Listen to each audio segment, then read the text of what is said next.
चलिए तो स्टार्ट किया जाए। एक बार पब्लिक चैट में कंफर्म कर दीजिए, एक बार पब्लिक चैट में कंफर्म कर दीजिए, हम लोग स्टार्ट करें। मेल प्रोडक्ट, आवाज़ सुनाई दे रहा है? स्क्रीन, चलिए मैं एक बार स्क्रीन में वो वाला ले लेता हूँ। ठीक है।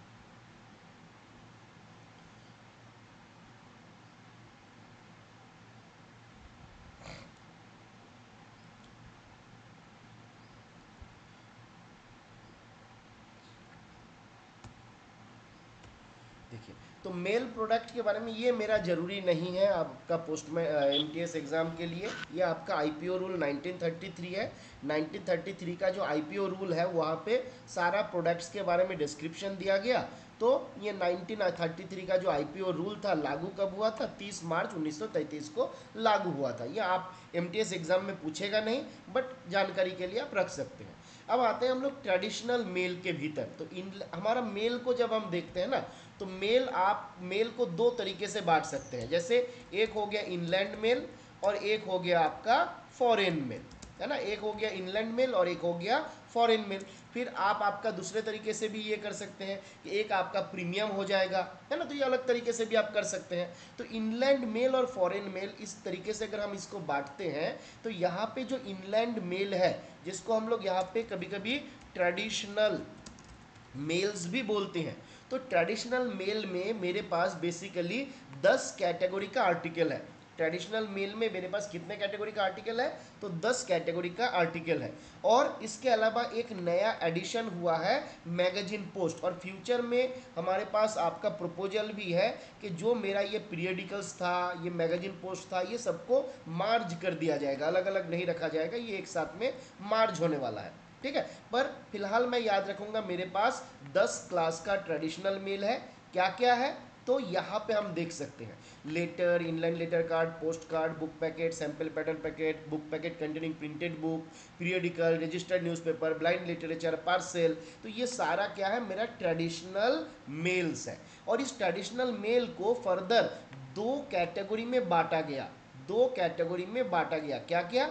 एक हो गया फर्स्ट क्लास और एक हो गया सेकेंड क्लास, है ना। तो फर्स्ट क्लास कौन कौन सा है? तो लेटर, इनलैंड लेटर कार्ड और पोस्ट कार्ड जो है फर्स्ट क्लास है। सेकेंड क्लास में क्या है? तो तीन प्रकार का बुक पैकेट है। Book packet containing printed book, book packet containing periodicals, इसके अलावा सैम्पल पैटर्न पैकेट है, रजिस्टर्ड न्यूज़पेपर, ब्लाइंड लिटरेचर और पार्सल। तो ये हमारा दो टाइप का, फर्स्ट क्लास और सेकेंड क्लास। अब इन दोनों में अंतर क्या है? तो फर्स्ट क्लास का मतलब होता है जहां पे हमको फ्री एयर ट्रांसमिशन मिलता है। क्या मिलता है? Free air transmission. ये पॉलिटिकल लीडर के तरह होते हैं कि इन लोगों को जाने के लिए, फ्लाइट में चढ़ने के लिए पैसा नहीं देना होता है। वो फर्स्ट क्लास आदमी होते हैं ना, तो जिस कारण से फर्स्ट क्लास मेल को भी याद रखिएगा, फ्लाइट में चढ़ने के लिए पैसा नहीं देते हैं। सेकेंड क्लास सिटीजन हम लोग होते हैं जिसको फ्लाइट में चढ़ने के लिए पैसा देना पड़ता है। तो ये पहले का 3 हो गया मेरा फर्स्ट क्लास, ये आ गया मेरा सेकेंड क्लास। कभी कभी आपसे सवाल पूछ सकता है कि मान लीजिए which of the following article comes under second class category, और उसमें ऑप्शन दो गो इधर का दे दिया, एक इधर का दे दिया, एक नन ऑफ दिस दे दिया, तो आप आसानी से लिख पाइएगा, मुझे पूरा भरोसा है। ठीक है। अब जो हमने देखा, इन दोनों के भीतर अंतर क्या है कि फर्स्ट क्लास को एयर सरचार्ज नहीं देना पड़ता, सेकेंड क्लास को देना पड़ता है। तो यहाँ से बात आता है एयर सरचार्ज का, कि एयर सरचार्ज क्या होता है, कितना होता है। तो एयर सरचार्ज याद रखना है 50 ग्राम पे कितना होता है, एक बार बताइए कोई पब्लिक चैट में। एयर सरचार्ज पहला 50 ग्राम के लिए होता है 2 रुपया, एडिशनल 50 ग्राम और उसके पार्ट के लिए होता है 1 रुपया, है ना। एडिशनल 50 ग्राम और उसके पार्ट के लिए कितना हो जाएगा? ₹1। तो इस हिसाब से आपको अगर कैलकुलेट करने दिया जाए, एक बार फटाफट से कैलकुलेट करके बताइए।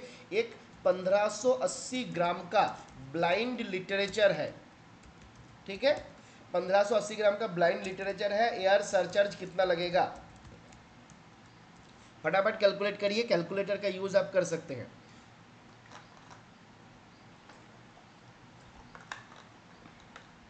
फटाफट से। 1580 ग्राम का आपका ब्लाइंड लिटरेचर है, एयर सरचार्ज कितना लगेगा? पब्लिक चैट में जवाब दीजिए। चलिए प्रकाश ने जवाब दिया 33, बाकी लोग फटाफट से। राजेश बोला कि नहीं लगेगा, वेरी गुड। बाकी लोग बताइए।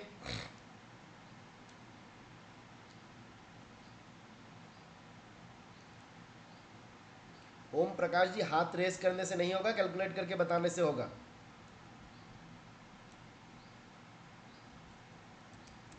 चलिए मैं भी एक कैलकुलेटर खोल लेता हूँ।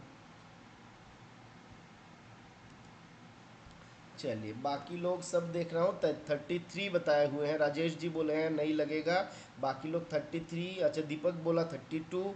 चलिए कैलकुलेट कर ही लेते हैं। लाबोनी 32। तो कैसे हमको कैलकुलेट करना है? तो 1580 ग्राम है ना, तो भाई इसको 1580 क्यों लेना है, इसको 1600 ले लीजिए, है ना। 1580 ग्राम जब आपको दिया हुआ है, 1580 ग्राम जब दिया हुआ है, तो अब उसको 1580 ग्राम मत लीजिए, उसको क्या करिए, उसको 1600 मान लीजिए। डिवाइड करिए किससे? डिवाइड करिए 50 से। कितना आ गया? 16 दुए 32, तो 32 रुपया होता, प्लस 1 रुपया ऐड हो जाएगा, क्योंकि पहला 50 ग्राम के लिए 2 रुपया था, बाद में 50 ग्राम के लिए आपका 1 रुपया था, है ना। तो 32 प्लस 1 हो जाएगा 33। अब राजेश जी आपने बोले थे 0, पर मैंने बोला 33, तो सही कौन सा है? याद रखना है, ब्लाइंड लिटरेचर जो है राजेश जी, ये सेकेंड क्लास आर्टिकल है। ब्लाइंड लिटरेचर फर्स्ट क्लास है या सेकेंड क्लास है? Blind literature second class article है ना। तो सेकेंड क्लास आर्टिकल को भेजने के लिए पैसा लगेगा कि नहीं लगेगा? सेकेंड क्लास को भेजने के लिए पैसा लगेगा, मतलब ब्लाइंड लिटरेचर को भी भेजने के लिए पैसा लगता है यार, सर्चर्ज लगता है। याद रखिएगा, ब्लाइंड लिटरेचर पैकेट जो होता है, इसका रजिस्ट्रेशन फ्री होता है, एडी फ्री होता है ना। रजिस्ट्रेशन फ्री होता है, एडी फ्री होता है, but air surcharge is required. ठीक है, ये बात को याद रखना है। ब्लाइंड लिटरेचर पैकेट के केस में क्या बोला गया? एडी फ्री है, रजिस्ट्री फ्री है, पोस्टेज भी फ्री है ना। चलिए खाली ये नहीं है, पोस्टेज भी फ्री है। पोस्टेज भी हम नहीं लेते हैं, रजिस्ट्रेशन का चार्ज नहीं लेते हैं, एडी नहीं लेते हैं, but air surcharge is required. इसको ध्यान रखना है, क्योंकि ये सेकेंड क्लास आर्टिकल है। चलिए आगे बढ़ते हैं फटाफट से। ये जो हम लोग ऑलरेडी डिस्कस किया, फर्स्ट क्लास और सेकंड क्लास, इसी को डिफाइन किया हुआ। ये फर्स्ट क्लास होता है, ये सेकंड क्लास होता है, इसमें कुछ खास है नहीं। 2 रुपया 1 रुपया फीस है। आगे बढ़ते हैं हम लोग फटाफट से। लेटर के भीतर बहुत सारा सवाल यहाँ से पूछा जा सकता है, जिसके भीतर एक है कि लेटर का मैक्सिमम वजन कितना है। देखिए जो इंपॉर्टेंट चीज़ हमको लगेगा, फिलहाल मैं उसी को डिस्कस करूँगा। बाद में आपको अगर लगता है तो आप पूरा इसको डिटेल्स में पढ़ लीजिएगा, ठीक है। चलिए, तो ये कम्युनिकेशन फॉर सेंडिंग डॉक्यूमेंट्स, ये क्यों भेजा जाता है? तो डॉक्यूमेंट भेजने के लिए, डॉक्यूमेंट प्रकार का जो कम्युनिकेशन होता है उसको भेजने के लिए इसको यूज़ किया जाता है। लेटर में भी ट्रांसमिटेड बाय पोस्ट विद और without prepayment of postage. Letter को बोला जाता है with prepayment of postage, without prepayment of postage, दोनों करके भेजा जा सकता है। अगर विदाउट प्रीपेमेंट रहेगा तो क्या होगा? तो बाद में जो रहेगा, जिसके पास भेजा जाएगा, उनको पैसा देना है ना, उनको पैसा दिया जाएगा, वो पैसा कैरी करेगा। अगर वो पैसा नहीं दिया तो दोबारा वापस आ जाएगा सेंडर के पास, सेंडर को पैसा देना रहेगा। तो लेटर के केस में बोला गया, ये लाइन को याद रखिएगा, कभी कभी एग्जाम पे पूछ लेता है। लेटर के केस में बोला गया, लेटर में भी ट्रांसमिटेड विथ और without prepayment of postage. But अगर आप पार्सल में जाइएगा, देखिए क्या लिखा हुआ है, कहाँ गया पार्सल, कहाँ गया, यहाँ पे भी आपका बताया गया था। चलिए यहाँ पे हम शायद नोट नहीं किए हैं, बट पार्सल के केस में जितना हमको याद आ रहा है, वहाँ पे बोला गया है कि पार्सल के केस में पार्सल आपका हमेशा प्रीपेड ही होना चाहिए, विदाउट प्रीपेमेंट ऑफ पोस्टेज नहीं भेजा जाना चाहिए। जितना हमको याद आ रहा है इस प्रकार से आपका बताया जाता है। तो लेटर वाला याद रखिएगा, लेटर में भी ट्रांसमिटेड बाई पोस्ट विदाउट और विदाउट प्रीपेमेंट ऑफ पोस्टेज। 2 प्रकार का हो सकता है, डिपार्टमेंटल हो सकता है, प्राइवेट हो सकता है। टैरिफ कितना है? तो लेटर के लिए 20 ग्राम का टैरिफ होता है, 20 ग्राम के लिए 5 रुपया, एडिशनल 20 ग्राम और उसके पार्ट के लिए 5 रुपया। ये जो मैं पोस्टल टैरिफ वाला आपको बोला था, अगर आप इसको भी डाउनलोड कर लीजिएगा और इसी के साथ साथ रखिएगा, तो देखिए यहाँ पे भी ये सारा बातें आपका बताया गया है, ठीक है। यहाँ पे भी आपको मिल जाएगा ये सारा बातें, ठीक है। ये देखिए लेटर है, मैक्सिमम वजन 2 केजी तक होता है, और आपका मैक्सिमम वजन 2 केजी तक होता है, और इसमें आपका 20 ग्राम के लिए आपका कितना लगता है? तो 20 ग्राम के लिए 5 रुपया जो है चार्ज लगता है, ठीक है। चलिए आगे बढ़ते हैं हम लोग। अब लेटर का जो साइज है, यहाँ से भी एक सवाल आपके एग्जाम पे पूछ सकता है। ध्यान दीजिएगा, लेटर का साइज से एक सवाल आपको जरूर पूछा जा सकता है। क्या क्या बताया गया, बोला गया सिंगल डायमीटर, सिंगल डायमीटर। अब देखिए लेटर को दो फॉर्म पे रखा गया, एक है रोल फॉर्म, एक है अदर देन रोल फॉर्म, है ना। है ओषुध खेते बोल दीजिए, ठीक है। कि मान लीजिए ये एक आपका रोल फॉर्म वाला है, ठीक है, ये आपका एक रोल फॉर्म वाला लेटर है। तो रोल फॉर्म वाला लेटर अगर है, ये डायमीटर छोटा वाला है, ये डायमीटर बड़ा वाला है, तो मिनिमम डायमीटर क्या बोला गया, बोला गया 10 सेंटीमीटर का होगा मिनिमम डायमीटर। मैक्सिमम कितने सेंटीमीटर का होगा, तो मैक्सिमम 80 सेंटीमीटर का होगा। और ये जो लेंथ है, ये वाला हो गया length plus twice the diameter, ये मिनिमम होना चाहिए 17 सेंटीमीटर, मैक्सिमम हो सकता है 80 सेंटीमीटर। सवाल यहाँ से पूछता है, कभी भी पूछा जा सकता है। याद रखिएगा L plus 2D, minimum 17, maximum 100, L plus 2D। आप इसको इस तरीके से याद रखिएगा, L प्लस 2D, है ना। L plus twice the diameter, minimum कितना, मिनिमम 17 सेंटीमीटर, मैक्सिमम आपका 100 centimetre. Other than roll form में अगर आइएगा तो यहाँ पे बोला गया मिनिमम साइज, देखिए मिनिमम साइज सबका सेम है, ये वाला तो 100% आपके एग्जाम पे पूछेगा। ध्यान रखिए, आज का क्लास जो लोग अटेंड कर रहे हैं गलत नहीं होना चाहिए। लेटर के केस में, पार्सल के केस में, पोस्ट कार्ड के केस में, कहीं पे भी जाइए, जहाँ पे भी मिनिमम साइज आपका पूछेगा, याद रखिएगा 14/9, 14 सेंटीमीटर बाई 9 सेंटीमीटर। इसको आपका कभी कभी दे देगा मिलीमीटर करके कि 140 mm बाई आपका 90 mm, तो उसको भी ध्यान रखिएगा, ठीक है। कि अगर ऐसा आ गया तो उसमें गलत नहीं करना है कि भाई ये दूसरा दे दिया, ठीक है, याद रखना है। तीसरा और एक कंडीशन यहाँ पे बताया गया कि sum of length breadth and depth. तो लेंथ ब्रेड्थ एंड डेप्थ, जैसे मान लीजिए ये मेरा, चलिए मेरा पिक्चर ड्राइंग बहुत ख़राब है, बचपन में मैं गया था टीचर के पास तो वो हमको भगा दिया था, उसके बाद से मैं ऐसे घटिया घटिया ड्राइंग बनाता हूँ, ठीक है। तो ये मान लीजिए है, तो एक मेरा हो गया लेंथ, ये मान लीजिए L, ये मान लीजिए मेरा B, और ये मान लीजिए मेरा D। तो लेंथ, ब्रेड्थ और डेप्थ, ये तीनों चीज़ अगर हम मिला देते हैं तो बोला गया 90 सेंटीमीटर से बड़ा नहीं होना चाहिए। लेटर के केस में ये सारा बातें बताया गया, ध्यान रखना है, ठीक है। आगे बढ़ते हैं। अब फटाफट से एक बार पब्लिक चैट में हमको बता दीजिए लेटर का मिनिमम साइज क्या होना है। पब्लिक चैट में फटाफट जवाब दीजिए, लेटर का मिनिमम साइज क्या हो सकता है आपका। अगर वो letter not in roll form, letter roll form पे नहीं है तो मिनिमम साइज क्या हो सकता है।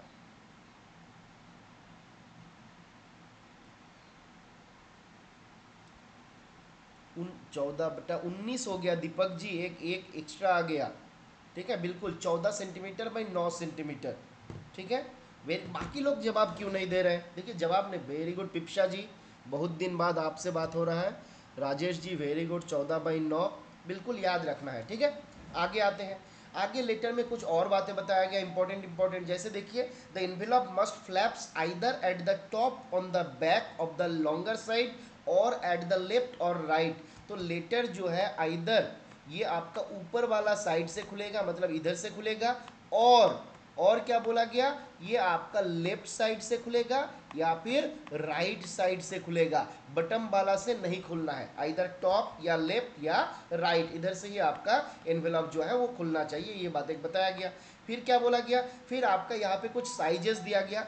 एनवेलप साइज जो है मिनिमम 140/90 mm और मैक्सिमम 458/324 mm, ये एक साइज आपका यहाँ पे दिया गया, जो आप देख सकते हैं यहाँ पे। लेटर का जो डिफरेंट प्रिस्क्राइब साइज होता है एनवेलप का, तो 140/90 ये मिनिमम में था और 458/324 mm ये आपका मैक्सिमम में था। और यहाँ पे टॉलरेंस लिमिट कितना है, तो ±2 mm, ठीक है। तो ये हम लोग याद रख लेंगे। अब और क्या क्या बातें बताया गया, तो बोला जी envelope should be continuously closed on all side.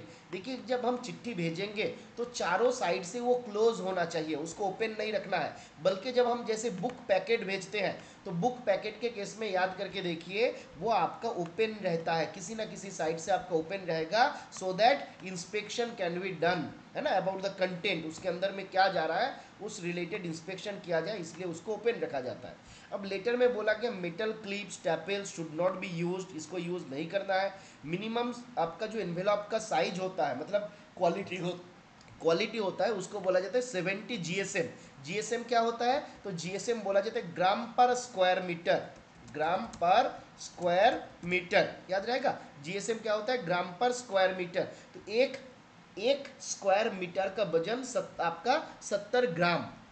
तो ये क्वालिटी दर्शाता है कि आपका जितना मान लीजिए क्वालिटी डेंसिटी ज़्यादा होगा उतना पेपर क्वालिटी अच्छा होगा, ऐसा ही माना जाता है। तो बोला जाता है पेपर का मिनिमम क्वालिटी जो होगा एनवेलप का वो 70 जीएसएम का होना चाहिए, और ये ऐसे फ्लेक्सिबल भी होना चाहिए कि भाई उसको हम यू शेप में बेंड कर सके। तो ये जैसे मान लीजिए इस शेप में हमने इसको बेंड कर दिया तो ये क्या है? ये लेटर हो सकता है ना। बट अगर हम बेंड नहीं कर सकते हैं तो वो आपका लेटर कैटेगरी में आना नहीं चाहिए। तो ये बात को भी हमको ध्यान देना है। चलिए आगे बढ़ते हैं फटाफट से। अब विंडो साइज, ये कौन सा केस में बोला गया? बोला गया कभी कभी होता है जैसे हम चिट्ठी भेज रहे हैं तो देखिएगा उसके भीतर आपका इस प्रकार का आपका जैसे प्लास्टिक का ये रहता है, विंडो रहता है जिसके भीतर से एड्रेस दिखता है ना। तो बोला जा रहा है ऐसे केसेस अगर है तो ये जो विंडो है, इस विंडो का जो ब्रेथ है, ये जो ब्रेथ है ये आपका 35 से 50 तक होना चाहिए, 35 से 50 और जो इसका लेंथ है वो 80 से लेके 125 तक हो सकता है। तो ये विंडो साइज याद रखना है, 35 से 50, 80 से 125। और ये जो विंडो हमने देखा, इस विंडो में 3-4 प्रकार का मटेरियल के बारे में बताया गया, जैसे ग्लासाइन पेपर, जैसे सेलोफेन पेपर, जैसे पीवीसी और बाईऑक्सियली क्या पॉलीप्रोपिलीन शायद बोला जाता है, बीओपीपी। तो वो बीओपीपी ये तीनों चारों चीज जो है इसके भीतर कुछ ना कुछ यूज किया जा सकता है फॉर द विंडो मटेरियल। तो ग्लासाइन पेपर, सेलोफेन पेपर, पीवीसी और बीओपीपी। ग्लासाइन पेपर होगा तो ग्लासाइन पेपर 35 जीएसएम का हो सकता है मैक्सिमम, है ना। ग्लासाइन पेपर होगा 35 जीएसएम का, सेलोफेन पेपर होगा 40 जीएसएम का, पीवीसी और बीओपीपी अगर होगा तो वो 15 माइक्रोन का थिकनेस का होगा। ठीक है। Address block which includes the barcode shall be visible through the window, और जो एड्रेस लिखा गया ये इस विंडो के थ्रू विजिबल होना है। Logo and name of the sender of company can be written on the top left corner. तो यहाँ पे जो कंपनी का लोगो है और उसका जो नाम है ना, तो लोगों को बोला जा रहा है आपका टॉप राइट कॉर्नर पे आप रख सकते हो। देखिए ये एड्रेस नहीं है, उस कंपनी का लोगो है। तो लोगो कभी कभी पूछ लिया जाता है कौन सा साइड में रहता है, तो टॉप लेफ्ट कॉर्नर पे आपका लोगो होता है। सेंडर्स लोगो साइज जो रहेगा वो 25 बाई 50 इससे बड़ा नहीं हो सकता है। ठीक है। अब आते हैं हम लोग स्टैंडर्ड एड्रेसिंग के प्रोफॉर्मा में। स्टैंडर्ड एड्रेसिंग में क्या बताया गया? तो बोला कि address of the addressee shall be written on the front side of the sender address, front side and the sender address on the back side. देखिए बैक साइड यहाँ पे बताया गया है, बट एट प्रेजेंट अगर आप देखिएगा तो इसको भी फ्रंट साइड में ही किया जाता है। कौन सा साइड में किया जाता है अभी बताइए? फ्रंट का लेफ्ट या राइट, कौन सा साइड में हमारा सेंडर का एड्रेस रहता है?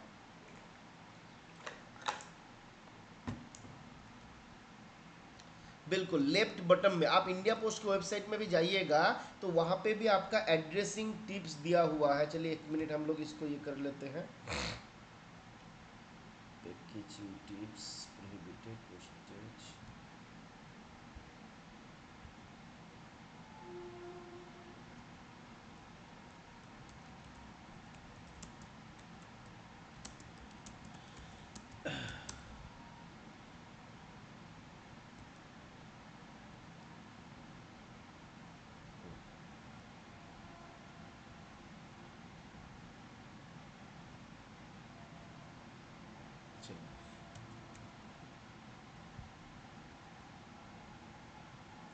अच्छा चलिए इसको भी चलिए यही रखा गया नॉर्मल कंडीशन में।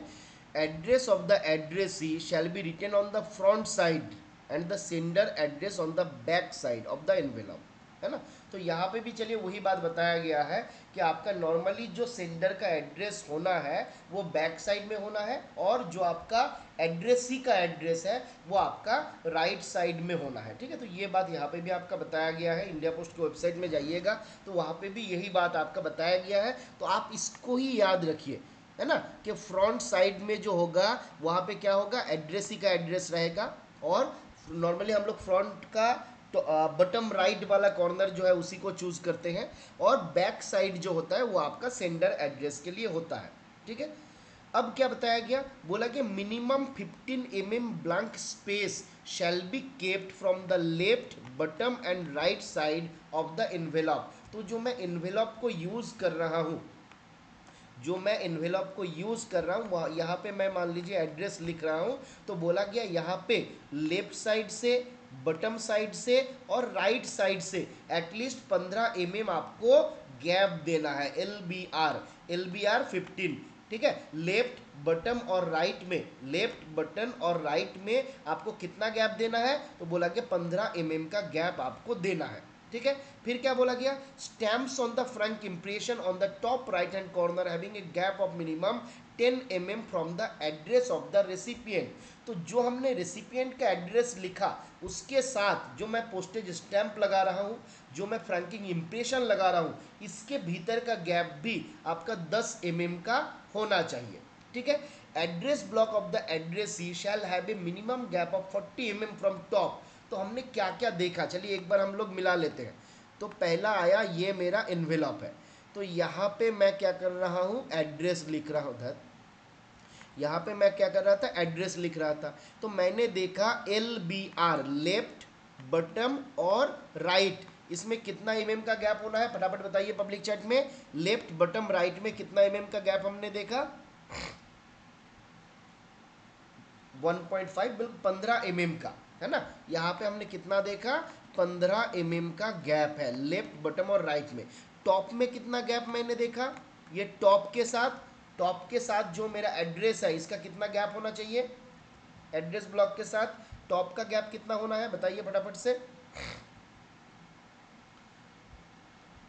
40, बिल्कुल। तो लेफ्ट बॉटम और राइट LBR 40 और अपर वाला है 40। ठीक है, ऊपर वाला है 40 और नीचे का जो तीनों है ये है 15 15 15। और ये जहाँ पे मैं एड्रेस लिख रहा हूँ इसके साथ अगर फ्रैंकिंग है, पोस्टेज स्टैंप है, उसका गैप कितना है, तो उसका आपका 10 mm का गैप रहेगा। ठीक है, तो ये सारा बातें आपका यहाँ पे बताया गया है। चलिए आगे बढ़ते हैं। आगे और क्या क्या बताया गया, बोला कि स्टैंप और फ्रैंकिंग इंप्रेशन जो हम लगा रहे हैं, ये हमारा we should have endeavour to ensure that the maximum area is 74 mm। तो स्टैंप लगाने के लिए, फ्रैंकिंग इंप्रेशन के लिए मैक्सिमम जगह कितना अलॉट किया गया, 74 mm का जगह इसमें अलॉट किया गया। ठीक है, एक मिनट।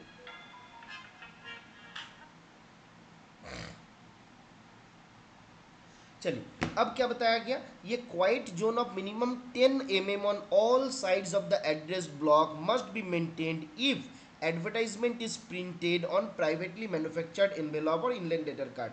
बोला गया अगर कभी किसी जगह पे क्या हो रहा है कि हम कोई एडवर्टाइजमेंट प्रिंट किया हुआ है बहुत सारा, तो वहाँ पे भी एक गैप हमको रखना है, कितना गैप रखना है, तो 10 mm का। ये quite zone of minimum 10 mm on all sides of address block must be kept maintained if the advertisement is printed on privately manufactured envelope. तो कोई प्राइवेटली मैन्युफैक्चर्ड एनवेलप था, वहाँ पे हम चिट्ठी भेज रहे थे, या प्राइवेट मैन्युफैक्चर्ड ILC था, तो बोला गया वहाँ पे अगर बहुत सारा एडवर्टाइजमेंट है, कुछ दूसरा चीज़ लिखा हुआ है, तो वो दूसरा चीज़ के साथ मेरा जो गैप है वो मिनिमम 10 mm का होना है, ताकि कंफ्यूज ना हो जाए लोग कि एड्रेस कौन सा है और कौन सा आपका एडवर्टाइजमेंट है। तो ये 10 mm का गैप यहाँ पे भी बताया गया है। ये एक एनवेलप का आप इमेज दे सकते हैं, है ना। और जो ये एनवेलप होता है, ये आप कितने रुपए का होता है, एक बार बता दीजिए फटाफट से, कितने रुपए का होता है वो जो हमने अभी अभी देखा था। ये एनवेलप का कॉस्ट कितना होता है, बिल्कुल 5 रुपए उसका कॉस्ट रहता है। उसके बाद आपका यहाँ पे देख सकते हैं आप, इनलैंड लेटर कार्ड के बारे में बताया गया। इनलैंड लेटर कार्ड में एक दो चीज़ याद रखना है कि इसके भीतर कोई एनक्लोजर नहीं भेजा जाएगा। लेटर कार्ड में be transmitted by post, only postage is prepaid in full. एक तो बोला गया कि पोस्टेज प्रीपेड फुल दिया गया तभी जाके इसको भेजेंगे, और साथ ही साथ इसके अंदर कोई एनक्लोजर नहीं होना चाहिए, कोई एनक्लोजर नहीं होना चाहिए। ठीक है, it is use for personal communication with in India use होता है। यहाँ पे एक सुपरस्क्रिप्शन रहता है प्राइवेट ILC में, इनलैंड लेटर कार्ड लिखा हुआ। डिपार्टमेंटल और प्राइवेट दोनों प्रकार का हो सकता है। वजन जो है, ये सवाल आपके एग्जाम पे बहुत बार पूछता है, ILC का वेट कितना है, 5 ग्राम है। एरोग्राम का वेट कितना है, कोई बताइए हमको। एरोग्राम का वेट कितना है?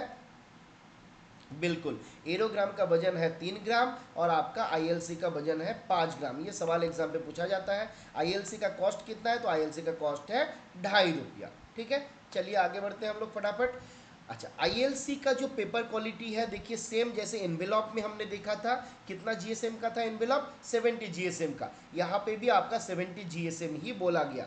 अगर कोई ब्रीच ऑफ कंडीशन होता है तो it is treated as letter and double the deficiency और मिनिमम ₹1 इज चार्ज, है ना। तो अगर कोई ब्रीच ऑफ कंडीशन होता है, जैसे आईएलसी के भीतर मैंने मेरा फोटो डाल दिया, है ना, तो ये क्या हो गया? ब्रीच ऑफ कंडीशन हो गया। तो यहाँ पे आईएलसी को हम क्या करेंगे? We will treat it as letter and double the deficiency will be recovered. ILC का डायमेंशन भी यहाँ पे दिया गया है। नॉर्मली एग्जाम पे नहीं पूछता है, पर आप चाहते हैं तो उसको याद कर सकते हैं। अनफोल्डेड कंडीशन में क्या होता है, फोल्डेड कंडीशन में क्या होता है, दोनों यहाँ पे आपका बताया गया। साथ में जो फ्लैप है ना, जो फोल्ड करने वाला छोटा छोटा जो पोर्शन है, उस फ्लैप का साइज भी यहाँ पे आपका दिया हुआ है। ये आप आईएलसी का फोटो देख सकते हैं। ये सुपरस्क्रिप्शन जैसे हमारा प्राइवेट में रहता है, हमारा इनलैंड में भी हमारा अपना जो अपना वाला जो है मतलब अपना जो आईएलसी है, उस डिपार्टमेंटल आईएलसी है, उसमें भी आपका ये आपका सुपरस्क्रिप्शन रहता है। इसके अलावा आता है हमारा पोस्ट कार्ड। ये तीनों आपका फर्स्ट क्लास होगा, आईएलसी, लेटर और पोस्ट कार्ड। तो बोला गया ट्रांसमिशन विद इन इंडिया और इकोनॉमिकल भी रहता है ना। पोस्ट कार्ड को इंडिया के भीतर ही भेजेंगे और आपका इकोनॉमिकल रहेगा, है ना, विद जो इनलैंड वाला पोस्ट कार्ड है। और यहाँ पे कोई सीक्रेसी नहीं रहता है, डिपार्टमेंटल हो सकता है, प्राइवेट हो सकता है, ये सब सारा छोटा मोटा बातें बताया गया। पोस्ट कार्ड शब्द जो है ये हिंदी और इंग्लिश में लिखा जाएगा ऑन द एड्रेस साइड। कहाँ पे लिखा जाएगा पोस्ट कार्ड? तो बोला जा रहा है हिंदी और इंग्लिश में ऑन द एड्रेस साइड। जिस साइड में एड्रेस लिखा हुआ रहेगा उसी साइड में पोस्ट कार्ड लिखा हुआ भी हमको मिलेगा, हिंदी और इंग्लिश में। ठीक है, चलिए आगे कुछ और बातें। मेघदूत पोस्ट कार्ड, ये बहुत इंपॉर्टेंट है, सवाल पूछता है एग्जाम पे। मेघदूत पोस्ट कार्ड क्या होता है? जिसमें हम लोग एडवर्टाइजमेंट देते हैं, है ना। Post card is deemed to be a Meghdoot post card if it is marked as Meghdoot post card on the left hand portion of the address side. तो जो मेरा एड्रेस साइड होता है, देखिए ये जो मेरा एड्रेस साइड होता है उसके लेफ्ट पोर्शन पे अगर मेघदूत पोस्ट कार्ड लिखा हुआ रहे तो उसको हम लोग क्या बोलते हैं? उसको हम लोग मेघदूत पोस्ट कार्ड बोलते हैं। ठीक है, मेघदूत पोस्ट कार्ड जो होता है वो सिंगल कलर भी हो सकता है, मल्टी कलर भी हो सकता है, हिंदी और इंग्लिश में लिखा हुआ रहता है। और यहाँ पे अगर किसी भी प्रकार का इन्फ्रिंजमेंट होता है तो it is treated as letter and double the deficiency is charge. जहाँ पे भी कोई आपका ब्रीच ऑफ कंडीशन हो जाएगा, इन्फ्रिंजमेंट हो जाएगा, तो वो आपका लेटर में ट्रीट करना है और डबल द डेफिशिएंसी को चार्ज करना है। पोस्ट कार्ड का कॉस्ट आपके एग्जाम पे पूछ सकता है, ध्यान दीजिएगा। सिंगल पोस्ट कार्ड 50 पैसा, रिप्लाई पोस्ट कार्ड 1 रुपया, प्रिंटेड का 6 रुपया, कंपटीशन 10 रुपया, मेघदूत का 25 पैसा। तो ये इसके भीतर से एक सवाल आपके एग्जाम पे कभी भी पूछा जा सकता है, 2 नंबर वाला, ध्यान दीजिएगा। ठीक है, लेंथ और ब्रेड कितना है आप लोग पहले भी देखे थे, 14 सेंटीमीटर बाई 9 सेंटीमीटर। चलिए अब आगे बढ़े, आगे बढ़े, किसी को दिक्कत नहीं हो रहा है ना?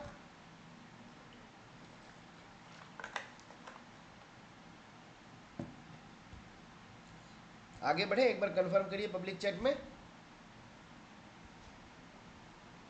चलिए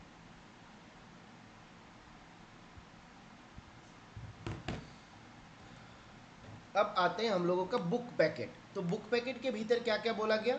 तो बोला जा रहा है बुक पैकेट के भीतर क्या क्या हो सकता है, ये भी एक सवाल कभी कभी एग्जाम पे पूछता है।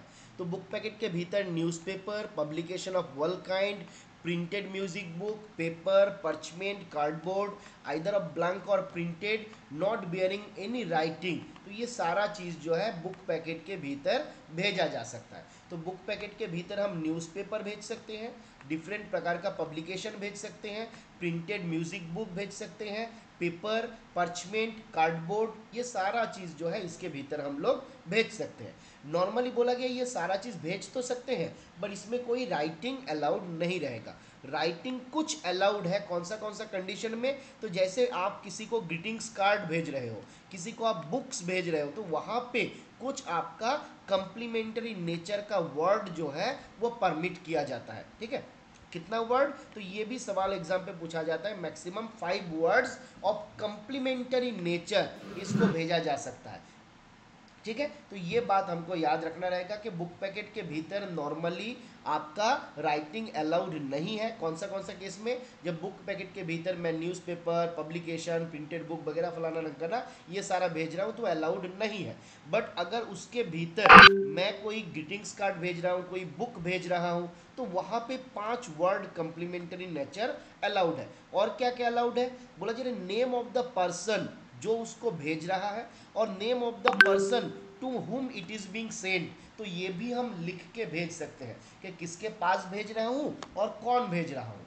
ठीक है, name and address of the sender और ओनर, जो सेंडर है और ओनर है उसका नाम और एड्रेस लिखा जा सकता है, कौन सा तारीख है उसको भी लिखा जा सकता है। इसके अलावा 5 वर्ड ऑफ कंप्लीमेंट्री नेचर और इनिशियल्स ऑफ कंप्लीमेंट्री नेचर और signifying the presentation shall be allowed. Initial का मतलब जैसे मान लीजिए मैं लिख रहा हूँ आई, फिर लिखा लव, या ऐसा एक साइन दे दिया और यू लिख दिया, तो ये क्या हुआ, ये आपका इनिशियल है, ये मेरा एक्चुअली वर्ड नहीं है but it is an initial. Clear है, तो ये इस प्रकार का भी चीज़ें जो है हमारा लिखा जा सकता है बुक पैकेट के भीतर। कितना वर्ड होगा, मैक्सिमम 5 वर्ड होगा, है ना। चलिए, बुक पैकेट के भीतर अब देखिए यहाँ पे और एक कंफ्यूजन आता है, कभी कभी एग्जाम पे सवाल पूछता है। हमको मालूम है बुक पैकेट के भीतर नॉर्मली आपका बिल्स नहीं भेजा जाता है, बट यहाँ पे आपका बिल्स ऑफ लैडिंग जो है वो भेजा जा सकता है। याद रखिएगा, कुछ invoices bills of lading, bills of lading जितना हमको याद आ रहा है, ये आपका कुछ शिप होता है ना, जहाज होता है, उसमें आपका जब कुछ लगेज वगैरह लोड किया जाता है तो उसके लिए एक बिल बनता है जिसको आपका लैडिंग बोला जाता है। ठीक है, चलिए एक बार हम चेक कर लेते हैं, बहुत दिन पहले से बूढ़ा बुजुर्ग हो गए हैं तो भूल जाते हैं लैडिंग मीनिंग। चलिए, हाँ, action of loading A ship with cargo, है ना। तो लैडिंग में क्या होता है, कोई शिप या कार्गो जहाज वगैरह जो रहता है उसमें आप जो लोडिंग अनलोडिंग का काम करते हैं ना, तो उसको लैडिंग बोला जाता है। तो वो लैडिंग करते वक्त जो बिल रहेगा उसको इसके साथ आपका भेजा जा सकता है। ठीक है, तो ये हमको याद रखना है, ये वाला एग्जाम पे बहुत बार पूछता है, bills of lading whether this may be send in book packet और नॉट। ठीक है, तो इसको भेजा जा सकता है। आपका कोई प्रिंटेड फॉर्म में कोई आपका नेसेसरी मैन्युस्क्रिप्ट एंट्रीज है उसको भेजा जाएगा, प्रिंटेड मार्केट रिपोर्ट है, कोटेशन है, ये सारा चीज़ भेजा जाएगा। तो ये सब बहुत ज़्यादा बताने का है नहीं, आप लोग पढ़ लीजिएगा। साथ में और क्या है ये वाला भी देख लीजिए, हॉरोस्कोप, इसको आप भेज सकते हैं but not bearing any written endorsement. Horoscope भेजा जा सकता है मैन्युस्क्रिप्ट फॉर्म पे, पर अगर उसमें कोई रिटन इंडोर्समेंट रहेगा तो आप उसको नहीं भेज पाएंगे। ठीक है, printed notice for payment of premium posted by insurance companies, इसको भेजा जा सकता है। कोर्ट का समन, notice, similar document issued by criminal और सिविल कोड, पुलिस डायरीज, तो ये आपका जो है बोला जा रहा है, देखिए कोर्ट का समन, नोटिस और similar document issued by criminal और सिविल कोर्ट और police diaries can not be send as book at book packet rate, तो उसको आप इसके भीतर नहीं भेज सकते, इसको ध्यान रखना है। कोर्ट का समन, कोर्ट का नोटिस, है ना, ये सबको हम लोग बुक पैकेट रेट में नहीं भेज सकते हैं। ठीक है, अब बुक पैकेट हम लोग बात कर रहे थे, तो ये क्या मतलब कितना रेट वगैरह आता है, तो रेट आपका आता है 50 ग्राम पे 4 रुपया, एडिशनल 50 ग्राम और उसके पार्ट के लिए 3 रुपया। मैक्सिमम वजन कितना है, तो 5 केजी हो सकता है। साइज जो है एज लेटर ही है बट थोड़ा सा अंतर है। ठीक है, एज लेटर देखिएगा, यहाँ पे अदर देन रोल फॉर्म में जो था वहाँ पे सीधा बोला गया था तीनों मिला के 90 सेंटीमीटर, बट यहाँ पे आप देख सकते हैं 60 centimetre by 30 centimetre by 30 centimetre, तो बेसिकली ये आपका 120 सेंटीमीटर मैक्सिमम हो सकता है बुक पैकेट के केस में, बट लेटर के केस में यही हमारा मैक्सिमम 90 सेंटीमीटर होता था। याद करके देखिए, चलिए एक बार दिखा देते हैं आपको। लेटर जब हम लोग देखे हुए थे, लेटर का साइड में देखिए length, sum of length breadth and depth मिला के आपका 90 सेंटीमीटर था, बट जब आप बुक पैकेट में आ जाते हैं यही आपका साइज चेंज हो जाता है और 120 आ जाता है। ठीक है। बाकी आपका रोल फॉर्म में जो नॉर्मल मिनिमम है 10, 80, ये आपका यहाँ पे भी अवेलेबल है। Length plus 2D 17 centimetre 100 centimetre ये भी अवेलेबल है ना। अदर देन रोल फॉर्म में, तो अदर देन रोल फॉर्म में आपका बोला गया 10 सेंटीमीटर बाई 7 सेंटीमीटर ये मिनिमम साइज है। 10 सेंटीमीटर बाई 7 सेंटीमीटर। लेटर में हम देखे थे कितना था, 14/9 था। ठीक है, तो ये हमको थोड़ा बहुत चेंजेस है। आगे आते हैं sample and pattern packet. Sample and pattern packet में क्या बताया गया, तो बोला कि sample of merchandise items without saleable value, objects of natural history, dried और preserved animal, plants, geological specimens, ये सारा चीज़ जो है सैंपल एंड पैटर्न पैकेट में भेजा जा सकता है। तो यहाँ से आपके एग्जाम पे एक सवाल पूछा जा सकता है, सैंपल एंड पैटर्न पैकेट में क्या क्या भेजा जा सकता है। तो बोला जा रहा आइटम्स विदाउट सेलेबल वैल्यू, जिस आइटम का कोई सेलेबल वैल्यू नहीं है, कोई ऐसा ऑब्जेक्ट है जो नेचुरली हिस्ट्रिकल है तो वो भेजा जा सकता है। कोई ड्राइड एनिमल या ड्राइड प्लांट्स ये सबको भी भेजा जा सकता है। जियोलॉजिकल स्पेसिमेन इसको भी भेजा जा सकता है। तो ये याद रखिएगा सैंपल पैटर्न पैकेट के भीतर भेजा जा सकता है। कोई भी पर्सनल कम्युनिकेशन इसके भीतर नहीं भेजा जाएगा except the name and address of the sender and addressee. Sender और एड्रेसी का नाम तो लिखा हुआ रहेगा बट कोई पर्सनल कम्युनिकेशन नहीं भेजा जाएगा। ये trademarks, numbers, prices, indications of the weight, size, quantity, तो ये हो सकता है। मतलब जो कंपनी भेज रहा है उसका कोई ट्रेडमार्क है या फिर कोई पर्टिकुलर नंबर है, कोई प्राइस है, प्राइस का इंडिकेशन है, तो वो लिखा जा सकता है। बट अदरवाइज कोई पर्सनल कम्युनिकेशन इसके भीतर नहीं भेजा जाएगा। और मोस्ट इंपॉर्टेंट बात क्या है, this should be open for inspection. ये इंस्पेक्शन के लिए आपका ओपन रहना चाहिए। प्रसाद भी सैंपल पैटर्न पैकेट के भीतर भेजा जा सकता है बट मैक्सिमम वजन कितना रहेगा, 10 ग्राम। तो ये सवाल आपके एग्जाम पे पूछ सकता है कि स्मॉल अमाउंट ऑफ प्रसाद और सिमिलर मटेरियल ऑफ ग्रीटिंग्स और ब्लेसिंग्स, जैसे मान लीजिए वृंदावन का धूली, वहाँ का जो मिट्टी है ना, तो मान लीजिए कोई लोग उनको भी होली मानते हैं, है ना। तो मान लीजिए कोई एक आदमी क्या कर रहा है, वृंदावन का धूली कहीं पे भेज रहा है तो उसको भेजा जा सकता है। मैक्सिमम वजन 10 ग्राम तक होगा, उससे ज़्यादा नहीं होगा। तो ये भी याद रखना है। मैक्सिमम वेट नॉर्मली बुक आपका सैंपल पैटर्न पैकेट का कितना होता है, तो 2 kg होता है और इसका चार्ज भी आपका बुक पैकेट के तरह ही होता है। क्लियर है। आगे बढ़ते हैं, आगे बढ़े, दिक्कत नहीं हो रहा है, एक बार कंफर्म करिए।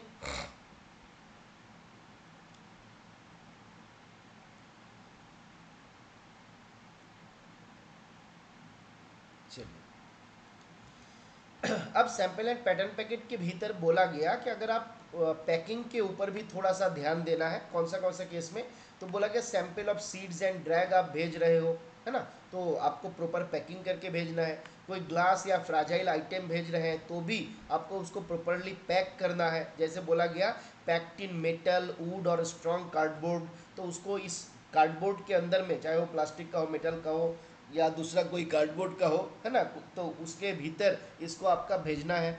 लिक्विड अगर भेजा जाएगा तो बोला गया liquid oil substances which easily liquefy shall enclose in receptacles hermetically sealed। तो इसको जब भी हम लिक्विड को, ऑयल को और सब्सटेंस को भेजते हैं तो इसको डबल प्रोटेक्शन देके इसको भेजा जाता है। बोला जाता है इसको क्या बोलते हैं, रिसेप्टेकल्स हार्मिकली सील्ड। ठीक है, तो इसको अच्छे से, बेसिकली इसको अगर आप ऐसे देखिएगा, नॉर्मली इसको इस तरीके से भी किया जाता है कि आपका एक बोर्ड के अंदर रखा गया, है ना, फिर इसके बाहर यहाँ पे आपका ऑयल या फिर लिक्विड एब्जॉर्बेंट कुछ मटेरियल दिया गया, फिर इसके बाहर से दोबारा और एक पैकिंग किया गया। तो इस प्रकार का पैकिंग को हम क्या बोलेंगे, हम इसको बोलते हैं हार्मेटिकली सील्ड, है ना, रिसेप्टेकल्स हार्मेटिकली सील्ड। तो ये बात हमको ध्यान रखना है कि लिक्विड ऑयल वगैरह को भी हम इसके भीतर भेज सकते हैं। फिर आपका बोला गया ऑइंटमेंट होता है, सॉफ्ट सोप होता है, रेजिन होता है, ये सबको भी जब हम भेजते हैं तो आपका डबल प्रोटेक्शन दिया जाता है। एक इनर कवर रहेगा, उसके बाद सेकेंड वाला बॉक्स जो रहेगा वुड का रहेगा और भीतर भी कुछ मेटल रहेगा या फिर आपका जो लेदर का आइटम रहेगा, इस प्रकार का कुछ रहेगा ताकि ये ऑइलमेंट वगैरह जो है लीकेज ना हो जाए। तो ointment, soft soaps, resin shall be enclosed in inner cover when placed inside a second box of wood metal और स्ट्रॉन्ग थिक लेदर। तो जब हम इसको भेजते हैं तो ये सेकेंड वाला बॉक्स के अंदर में भेजने से पहले इसको अच्छे से क्या करना रहता है, अच्छे से इसको एक इनर कवर के भीतर पैक करना रहेगा, तब जाके ये सेकेंड कवर के भीतर इसको डाला जाएगा। इसके साथ dry powder in bag of linen और पर्चमेंट, ड्राई पाउडर को भी भेजा जा सकता है, लिनेन या पर्चमेंट पेपर के बैग के भीतर डाल के उसको भी भेजा जा सकता है। फिर आपका बताया गया प्रिंटेड बुक के बारे में। तो प्रिंटेड बुक क्या है, कोई भी पब्लिकेशन का जो आपका डिफरेंट बुक्स वगैरह है ना, जो आपका रेगुलर इंटरवल में नहीं आता है। Printed book shall not contain any publication published in regular interval, क्योंकि रेगुलर इंटरवल में अगर पब्लिश होता है तो वो पीरियडिकल्स हो जाता है। तो जो बुक आपका रेगुलर इंटरवल में पब्लिश नहीं होता है, जैसे स्टोरी बुक है, टेक्स्ट बुक है, तो ये सारा जो है प्रिंटेड बुक के भीतर आता है। ठीक है, this shall not contain any advertisement other than incidental documents और लिस्ट ऑफ बुक्स। तो इसके भीतर किसी भी प्रकार का एडवर्टाइजमेंट नहीं रहेगा, एक्सेप्ट आपका दूसरा जो मान लीजिए अनाउंसमेंट है कि आगे का ये बुक जो है मेरा आपका आने वाला है, तो उस प्रकार का हो सकता है, बट कोई दूसरा एक्सक्लूसिव एडवर्टाइजमेंट इसके भीतर नहीं किया जाएगा। Each book shall contain the name of the printer और पब्लिशर, बुक में आपका प्रिंटर और पब्लिशर का नाम होना चाहिए, जो सेंडर भेज रहे हैं उसका नाम रह सकता है, एड्रेसी का नाम रहेगा, कौन सा डेट में भेज रहे हैं वो रहेगा, और मैक्सिमम 5 वर्ड और इनिशियल्स ऑफ कंप्लीमेंट्री नेचर ये इसमें रह सकता है। ठीक है, ये हमको याद रखना रहेगा, name of sender, addressee, date और 5 वर्ड और initial which is of complimentary nature, उसको आपका भेजा जा सकता है। मैक्सिमम वजन 5 केजी होता है, टैरिफ आपका 100 ग्राम और पार्ट ऑफ 1 रुपया होता है। तो ये आप देखे होंगे। प्रिंटेड बुक के साथ एक और बात बताया गया कि नो बुक और बुक्स ऑन कंपैक्ट डिस्क और फ्लॉपी विथ और without any printed book in such packet shall be accepted for transmission by post unless they are presented in a post office designated by head of the circle and at least 1000 copy at a time. तो बोला कि बुक के साथ कभी कभी देखिएगा CD cassette disc या प्रिंटेड फॉर्म पे भी बुक दिया जाता है, तो बोला जा रहा है नो बुक और books on a compact disc और फ्लॉपी डिस्क विथ और विदाउट प्रिंटेड बुक। मान लीजिए प्रिंटेड बुक है, उसके साथ फ्लॉपी डिस्क भी भेज रहा है, उसके साथ कॉम्पैक्ट डिस्क भी भेज रहा है, तो बोल रहा है कि ये अलाउड नहीं होगा। ये अलाउड कब होगा, जब head of the circle permission देगा और minimum 1000 copy at a time book किया जाएगा, तब प्रिंटेड बुक के साथ आप इसको भी भेज सकते हैं। No book in such book packet shall contain any price list और बिल्स और orders for supplement with that book. तो ये कुछ बातें यहाँ पे आपका बताया गया है। आगे बढ़ते हैं पीरियडिकल्स में। पीरियडिकल्स में क्या क्या बताया गया, पीरियडिकल जो होता है ये रजिस्टर्ड होता है, कहाँ पे, registered of newspaper of India new Delhi, RNI New Delhi में। तो कभी कभी सवाल पूछता है आरएनआई का हेडक्वार्टर कहाँ पे है, तो न्यू दिल्ली में है। ठीक है, इसको भी याद रखना रहेगा। Subscription as periodical registered with RNI New Delhi under number this. तो ये सुपरस्क्रिप्शन जो है होना है कहाँ कहाँ पे, फर्स्ट पेज में और लास्ट पेज में। फर्स्ट पेज और लास्ट पेज इसमें आपका सुपरस्क्रिप्शन होना चाहिए कि ये पीरियडिकल रजिस्टर्ड, हमारा जो पीरियडिकल है इसका रजिस्ट्रेशन कौन सा रजिस्ट्रेशन के नंबर के अंडर में किया गया है। प्राइस जो है this should be printed, free circulation के लिए कोई कंसेशन नहीं दिया जाएगा, नॉर्मल जो बुक पैकेट का रेट है उसी रेट में उसको एक्सेप्ट किया जाएगा। टैरिफ ऑफ वेट और वैल्यू ऑफ पीरियडिकल्स जो है इसके ऊपर आपका टैरिफ डिपेंड करता है कि आर्टिकल का वैल्यू कितना है और आर्टिकल का वजन कितना है। मैक्सिमम वजन 5 केजी का ही हो सकता है। यहाँ पे आप इसका टैरिफ देख सकते हैं। टैरिफ में हम लोग क्या क्या देखे थे, आपका उसका दाम कितना है और उसका वजन कितना है। तो यहाँ पे दाम के ऊपर बेस करके 3 स्लैब बनाया गया, 20 रुपये, 50 रुपये, 50 से ज़्यादा। तो अप टू 20 रुपीज़ अगर होता है तो उसके लिए टैरिफ होता है 2 रुपया, एडिशनल 100 ग्राम और उसके पार्ट के लिए होता है 3 रुपया। 20 ग्राम से ज़्यादा, 20 रुपये से ज़्यादा 50 रुपये तक होता है तो 4-5 होता है, और 50 से ज़्यादा होता है तो 8-9 होता है। तो आप इसको ऐसे याद रख सकते हैं 2, 3, 4, 5 और 8, 9। ठीक है, 2, 3, 4, 5, 8, 9। चलिए, prohibited items for book packet, इसके भीतर क्या क्या नहीं भेजा जाएगा उसका भी एक लिस्ट आपको यहाँ पे मिल जाएगा कि जैसे कोई पर्सनल कम्युनिकेशन इसके भीतर नहीं भेजा जाना चाहिए। No personal communication shall be enclosed और written on the book packet, तो ये बात हमको याद रखना है। No card with heading post card shall be transmitted as book packet, कोई भी कार्ड जिसमें आपका पोस्ट कार्ड लिखा हुआ है उसको भी हम एज बुक पैकेट ट्रांसमिट नहीं करेंगे। Book packet shall not contain paper money, है ना, इसके भीतर पैसा वगैरह नहीं भेजना है, स्टैम्प नहीं भेजना है, करेंसी नोट, चेक, है ना, हुंडीज, बैंक नोट, ये सारा चीज़ जो है इसके भीतर नहीं भेजना है। बुक पैकेट में contain on stamp and addressed envelope, book packet may contain on stamped and addressed envelope, postcard or wrapper bearing the name and address of the sender of the packet or some other person। तो book packet के भीतर ये चीज़ जो है भेजा जा सकता है कि एक पैकेट के भीतर कोई दूसरा एक लिफाफा उसके अंदर डाल के भेजा जा सकता है। देखिए क्या बोला जा रहा है, बुक पैकेट में contain one stamped and addressed envelope, कोई दूसरा एनवेलप है जिसमें स्टैंप लगाया हुआ है, क्योंकि वो वापस आएगा। मान लीजिए हमारा इच्छा हुआ कि हम इसको चिट्ठी लिख रहे हैं, तो हम जानते हैं ये बहुत कंजूस है, तो अपना पैसा तो खर्चा करेगा नहीं, तो अंडर में क्या किया, मैंने दूसरा एक चिट्ठी डाल दिया, मतलब एनवेलप डाल दिए, और उस एनवेलप में मैं मेरा एड्रेस लिख दिया हूँ और वहाँ पे उसमें स्टैम्प वगैरह लगा दिया हूँ तो इसको बोला गया आपका अलाउ किया गया है। ब्रीच ऑफ कंडीशन में क्या बोला गया, अगर ब्रीच ऑफ कंडीशन होगा तो इसको देखा जाएगा कि आइदर लेटर या पार्सल किसमें आपका कम हो रहा है, तो जहाँ पे कम होगा उसी का डबल द डेफिशिएंसी चार्ज करेंगे। तो बुक पैकेट के भीतर अगर ब्रीच ऑफ कंडीशन हुआ तो पहले हम चेक करेंगे कि उसमें लेटर और पार्सल किसमें पैसा कम लगेगा, और जिसमें कम लगेगा वही वाला हम एक्सेप्ट करेंगे। ठीक है, रजिस्टर्ड न्यूज़पेपर से आपका बहुत सारा सवाल पूछा जा सकता है, एक बार आप देख लेते हैं हम इसको। चलिए आगे बढ़े, बताइए इसको हमको इसी तरीके से बताना है या बस एक बार मैं आपको दिखा के छोड़ दूं, जो आपका इच्छा है। आप लोग अगर चाहते हैं कि नहीं इतना ज़्यादा पूरा, एक्चुअली पूरा हम थोड़ा फास्ट भी जाने का प्रयास कर रहे हैं ताकि इसको हम लोग आज ख़त्म कर पाए, क्योंकि टोटल आपका 100 स्लाइड के आसपास है ना, तो एक बार पूरा देखेंगे तो भी सफिशिएंट टाइम लग जाएगा।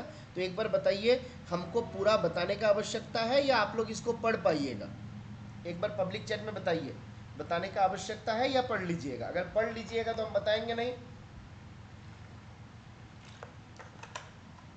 इम्पोर्टेंट जो है उसको हम ये करते करते जाते हैं। ठीक है, चलिए इम्पोर्टेंट आइटम जो है मैं उसको बता देता हूँ। इसके साथ मैं आपको एक काम कर दूंगा, आईपीओ रूल का जितना हमको याद आ रहा है कि शायद एक हम वीडियो किए हुए थे पहले, तो वो लिंक भी मैं आप लोगों को शेयर कर दूंगा, अगर मिल जाता है हमको तो मैं उसको भी शेयर कर देता हूँ।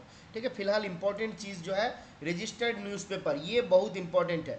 सवाल आपको यहाँ से पूछेगा, कहाँ से पूछेगा, देखिए पहला वाला सवाल होता है ये रजिस्टर्ड न्यूज़पेपर का, ये सबसे इंपॉर्टेंट सवाल के भीतर एक है। Registered newspaper should have a bona fide list of minimum 50 subscriber, minimum 50 subscriber का लिस्ट होना है।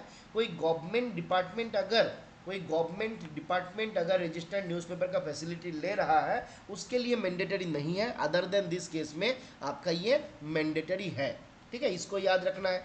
आरएनआई न्यू दिल्ली के पास इसका रजिस्ट्रेशन होता है, और जैसे रजिस्टर्ड न्यूज़पेपर का डबल रजिस्ट्रेशन रहता है, एक रजिस्ट्रेशन होता है आरएनआई न्यू दिल्ली के पास, एक रजिस्ट्रेशन होता है डिविजनल सुपरिटेंडेंट के पास, या फिर जो हमारा सीनियर पोस्ट मास्टर या गेजेटेड पोस्ट मास्टर है उनके पास। ठीक है, फर्स्ट क्लास एचओ होगा तो पोस्ट मास्टर के पास ही हो जाएगा। तो ये याद रखना है, एक हो जाएगा आरएनआई न्यू दिल्ली में, दूसरा हो जाएगा डिविजनल सुपरिटेंडेंट या गेजेटेड पोस्ट मास्टर के पास में।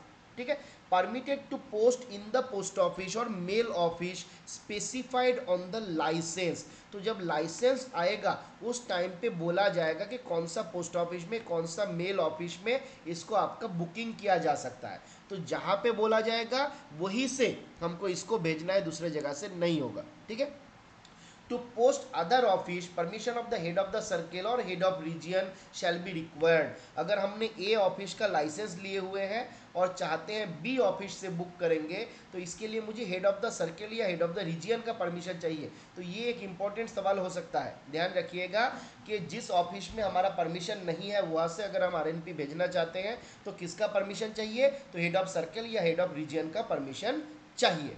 ठीक है। अब the publisher is authorise to post 5% higher number of copies, है ना, जितना हमारा एस्टिमेटेड रहेगा, कि मान लीजिए हमने एस्टिमेट किया कि हम रोजाना 100 रजिस्टर्ड न्यूज़पेपर भेजेंगे, तो बोला गया आपने अगर 100 सोचा था तो मैक्सिमम आप 105 भेज सकते हैं, 5% आप ज़्यादा भेज सकते हैं, पर उससे ज़्यादा आपको नहीं भेजना है, हमारा डिपार्टमेंट आपको अलाउ नहीं करेगा। ठीक है। Undelivered RNP shall be collected by the sender from the office of posting or delivery post office to which it is mapped। तो ये वाला सवाल एग्जाम पे बहुत बार पूछता है, ध्यान रखिए कि अगर रजिस्टर्ड न्यूज़पेपर का डिलीवरी नहीं हुआ तो कस्टमर कलेक्ट कहाँ से करेगा, हम उसके घर पे जाके नहीं देंगे, ये बात ध्यान दीजिए। आरएनपी को लेके कस्टमर काउंटर पे ही आता है और उनका डिलीवरी जब लेना है तब भी उनको पोस्ट ऑफिस में ही आना है। तो undelivered registered newspaper shall be collected by sender from the office of posting, जहाँ से उन्होंने बुक किया था, है ना। अब मान लीजिए जहाँ से बुक किया वो नॉन डिलीवरी टाउन एसओ है, तो क्या होगा, तो बोला कि जिस पोस्ट ऑफिस में उनका एरिया जो है वो मैप्ड है उस पोस्ट ऑफिस में भेजा जाएगा, वहाँ से उनको ये कलेक्ट कर लेना है। तो ये वाला एक इंपॉर्टेंट सवाल हो सकता है। दूसरा और एक चीज़ कि रजिस्टर्ड न्यूज़पेपर के भीतर आपका पॉलिटिकल न्यूज़ भी हो सकता है, किसी दूसरा न्यूज़ भी हो सकता है, करंट अफेयर्स भी हो सकता है उसमें विथ और विदाउट एडवर्टाइजमेंट, एडवर्टाइजमेंट हो भी सकता है नहीं भी हो सकता है, तो ये सारा ऑप्शन अवेलेबल है, इसको भी थोड़ा सा ध्यान देना। ठीक है। अब रजिस्टर्ड न्यूज़पेपर, ये वाला सवाल आपका पूछा जाता है कि रजिस्ट्रेशन वैलिड कब तक रहेगा, तो बोला कि first registration shall remain valid in force till 31 December of the third calendar year following that in which it was affected.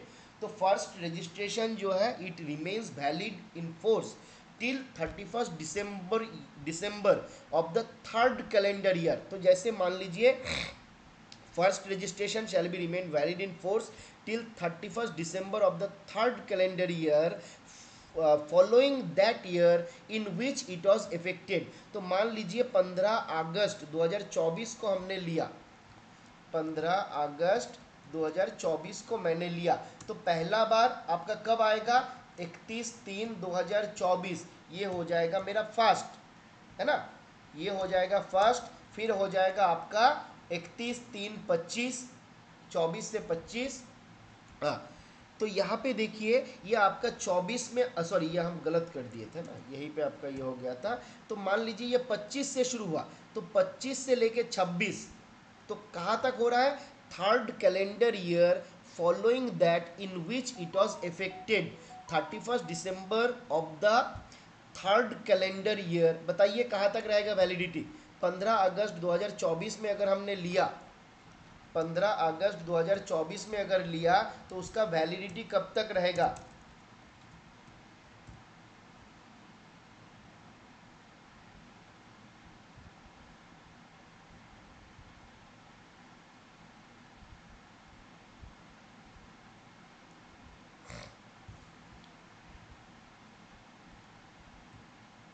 पच्चीस तक रहेगा। बाकी लोग बताइए, हमने 24 में लिखा, अच्छा पीडीएफ,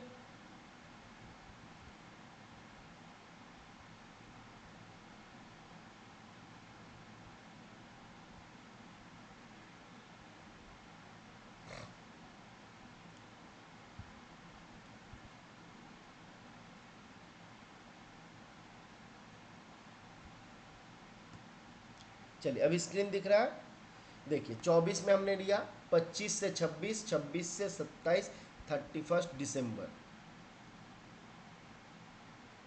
27 तक रहेगा या 28 तक रहेगा, बताइए, 31 दिसंबर 27 तक रहेगा या 28 तक रहेगा।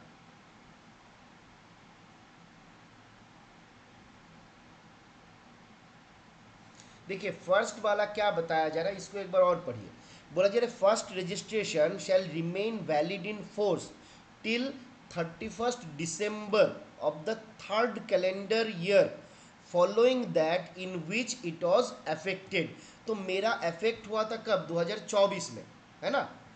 2024 में मेरा अफेक्ट हुआ था, तो 24 को हम यहाँ पे नहीं लेंगे। 25 मेरा हुआ फर्स्ट, 26 मेरा हुआ, हाँ 25 का 31 दिसंबर, 26 का 31 दिसंबर, 27 का 31 दिसंबर। Very good. तो 27 का 31 नहीं 27 हो जाएगा आपका। देखिए ये मेरा जो फिनेंशियल ईयर मेरा जो ईयर चल रहा है वो चल रहा है 24 वाला।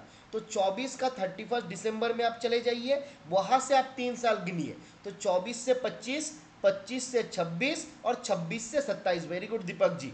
तो 31 दिसंबर 2027 तक रह जाएगा इसका वैलिडिटी, है ना ओम प्रकाश जी? एक बार आप कैलकुलेट कर लीजिए। नॉर्मली क्या होता है? नॉर्मली रहता है 3 साल, पर जिस साल में मैं किया उसमें थोड़ा हमको एक्स्ट्रा बेनिफिट मिलेगा, है ना? क्योंकि जितना दिन पहले मेरा था वो दिन मेरा एक्स्ट्रा ऐड हो जाएगा। तो 25 अगस्त 2024 को किया, तो 25 अगस्त 2024 का इसका जो दिसंबर आएगा, कब आ रहा है? फॉलोइंग दिसंबर, दिसंबर आ रहा है 31 दिसंबर 2024 को। तो 24 के बाद 25 तक हो गया 1 साल, 25 से 26 तक हो गया 2 साल, और 26 से 27 तक हो गया 3 साल। तो ये 3 साल 27 का 31 दिसंबर तक मेरा लागू रहेगा, और सब्सिक्वेंट रजिस्ट्रेशन जो रहेगा वो केवल 3 कैलेंडर ईयर के लिए ही रहेगा, क्योंकि वहाँ पे 27 के दिसंबर से लागू हो जाएगा। तो 28 का दिसंबर, 29 का दिसंबर, 31 का दिसंबर, तो 31 का दिसंबर तक वो मेरा चल जाएगा। ठीक है, क्लियर है? किसी के मन में अगर डाउट है तो बताइएगा, हम लोग उसको दोबारा डिस्कस कर लेंगे। ठीक है, अब ये वाला सवाल यहाँ पे थोड़ा पूछता है, application for renewal of registration shall reach DOP at least 3 months before the date of expiry of the previous registration. तो मैंने देखा मेरा 31st, कब मेरा वैलिडिटी खत्म होने वाला था? 31/12/2027 में। तो 31/12/2027 से आपको 3 मंथ बैक में जाना रहेगा, है ना? तो 31/12/27 से अगर बैक में जाएंगे, मान लीजिए 30/11/2027, उसके पहले 31/10/2027, है ना? फिर उसके पिछले जाते हैं तो 30/9/2027, है ना? तो 30/9/2027 से 30/10/2028, 30/11, 31/11, तो 30/9/2027 के भीतर हमको क्या करना रहेगा? इसके रजिस्ट्रेशन का रिन्यूअल के लिए आवेदन करना रहेगा। तो ये 3 महीना मैं बैक में चला गया, और यहाँ से बोला गया इसके पहले रजिस्ट्रेशन का रिन्यूअल का आवेदन दे देना है। ठीक है, और जब आवेदन दिया जाएगा तो accompanied by 2 copies of latest issue. तो प्रीवियस रजिस्ट्रेशन का जब एक्सपायरी के लिए मतलब रिन्यूअल के लिए आवेदन देंगे तो 2 लेटेस्ट कॉपी भी इसके साथ हमको देना है। और if applied after this late fee at the following rate will be charge. अब 3 महीना पहले अगर मैं रिन्यूअल के लिए आवेदन दे दिया, यहाँ पे ध्यान दीजिए, लोगों के मन में आपका कन्फ्यूजन एक है, अगर मैंने एटलीस्ट 3 months एगो, अगर 3 महीना पहले हमने आवेदन दे दिया तो नो रिन्यूअल फी, रिन्यूअल के लिए कोई पैसा नहीं लगेगा। ठीक है, आप रजिस्ट्रेशन के लिए भी देखे थे, यहाँ पे भी कोई पैसा नहीं था, और रिन्यूअल के लिए भी कोई पैसा नहीं लगेगा। बट अगर 3 महीना एक्सीड हो जाता है, मान लीजिए आपने क्या किया, आपने हम लोग 30 सितंबर देखे थे, तो आप मान लीजिए 31/10 आपका 27, 31/10/27 में आप आवेदन देते हैं, तो 27 मतलब 31/10 से 31/11, 30/11 और 31/12, तो आपका 2 ही महीना बचा हुआ है। मतलब आपसे यहाँ पे हम लेट फी लेंगे, और लेट फी कितना लेंगे? तो बोला गया लेट फी लेंगे 50 रुपया। ठीक है, इसको ध्यान दीजिए, late fee for renewal after 3 months prior to the expiry of licence is ₹50। कुछ लोग इसको दूसरे तरीके से बोलते हैं कि अगर रिन्यूअल फी है 50 रुपया, लेट फी है 100 रुपया। नहीं, ये दोनों ही आपका लेट फी है। बट अगर आप लाइसेंस एक्सपायर होने से पहले, बट वो जो 3 महीने का कट ऑफ था उसके बाद आवेदन किया तो 50 रुपये लगेगा रिन्यूअल फी। और अगर एक्सपायर हो जाने के बाद आवेदन करते हैं तो वहां पे आपका 100 रुपया लगेगा लेट फी। ठीक है, इसको ध्यान देना है। दूसरा, अगला एक और इम्पोर्टेंट क्वेश्चन आपके एग्जाम पे पूछेगा इस बार, ध्यान दीजिए ये वाला। Published at an interval of not more than 31 days. आपका रजिस्टर्ड न्यूज़पेपर जो है मैक्सिमम 31 दिन के इंटरवल में उसको पब्लिश किया जाना चाहिए। तो आपसे कभी कभी दूसरे तरीके से भी सवाल पूछेगा, रजिस्टर्ड न्यूज़पेपर क्या क्या हो सकता है, तो ये डेली हो सकता है, वीकली हो सकता है, मंथली हो सकता है, बट हाफ ईयरली नहीं हो सकता। ये फोर्टनाइटली भी हो सकता है, पर आपका हाफ ईयरली एनुअली ये नहीं हो सकता। ठीक है, इसको ध्यान देना है। यहाँ पे कुछ आपका कंसेशन के बारे में आपका बताया गया है। आपका अगर मान लीजिए जॉइंट इशू के बारे में, तो ये भी आप देख सकते हैं क्या बोला गया, डेली, वीकली, मंथली, फोर्टनाइटली, ये तो हम लोग ऑलरेडी डिस्कस किया। रजिस्टर्ड न्यूज़पेपर में 4 ही ऑप्शन है, either it will be daily या फिर वीकली या फोर्टनाइटली या मंथली। तो इसी हिसाब से यहाँ पे कुछ और ऑप्शन दिया गया जॉइंट एडिशन का, कि किसी कारणवश पर्टिकुलर एडिशन अगर मिस हो जाता है तो उसका जॉइंट एडिशन यूज इशू किया जाता है। बोला जा रहा है if publisher fails to post in schedule date, अगर पब्लिशर जो है वो फेल करता है, वो नहीं दे पाता है शेड्यूल डेट पे आपका रजिस्टर्ड न्यूज़पेपर, तो उसको नेक्स्ट ड्यू डेट में भेजा जा सकता है with the permission of head of the circle. Head of the circle का परमिशन लगेगा। कितना बार ये किया जा सकता है, तो डेली के लिए बोला गया 2 joint edition per month, daily के लिए एक महीने में 2 गो जॉइंट एडिशन हम देंगे। वीकली अगर होगा तो 4 जॉइंट एडिशन मैक्सिमम देंगे पर ईयर। डेली वाला था पर मंथ, वीकली वाला हो गया पर ईयर। फोर्टनाइट वाला के लिए क्या करेंगे, तो 2 जॉइंट एडिशन पर मंथ, और मंथली वाला में क्या करेंगे, तो बोला कि 1 जॉइंट एडिशन पर मंथ। ठीक है, तो इसको ध्यान रखना है, कभी कभी सवाल पूछता है। दूसरा और एक चीज़ पूछता है कि इसका रजिस्ट्रेशन नंबर का साइज क्या होता है, तो इसका रजिस्ट्रेशन नंबर 10 साइज में, फॉन्ट साइज आपका 10 होता है, इसको भी ध्यान देना है। ठीक है, चलिए आगे बढ़े।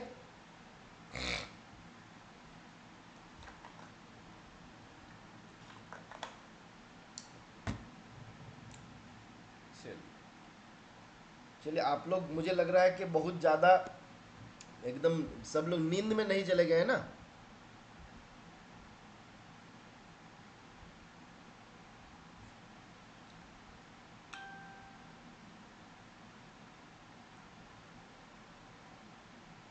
चलिए बताइए, आपका रजिस्टर्ड न्यूज़पेपर का फॉन्ट साइज क्या होता है।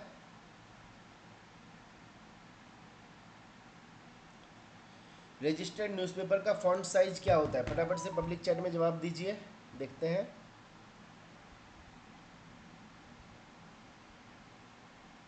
रजिस्टर्ड न्यूज़पेपर का फॉन्ट साइज,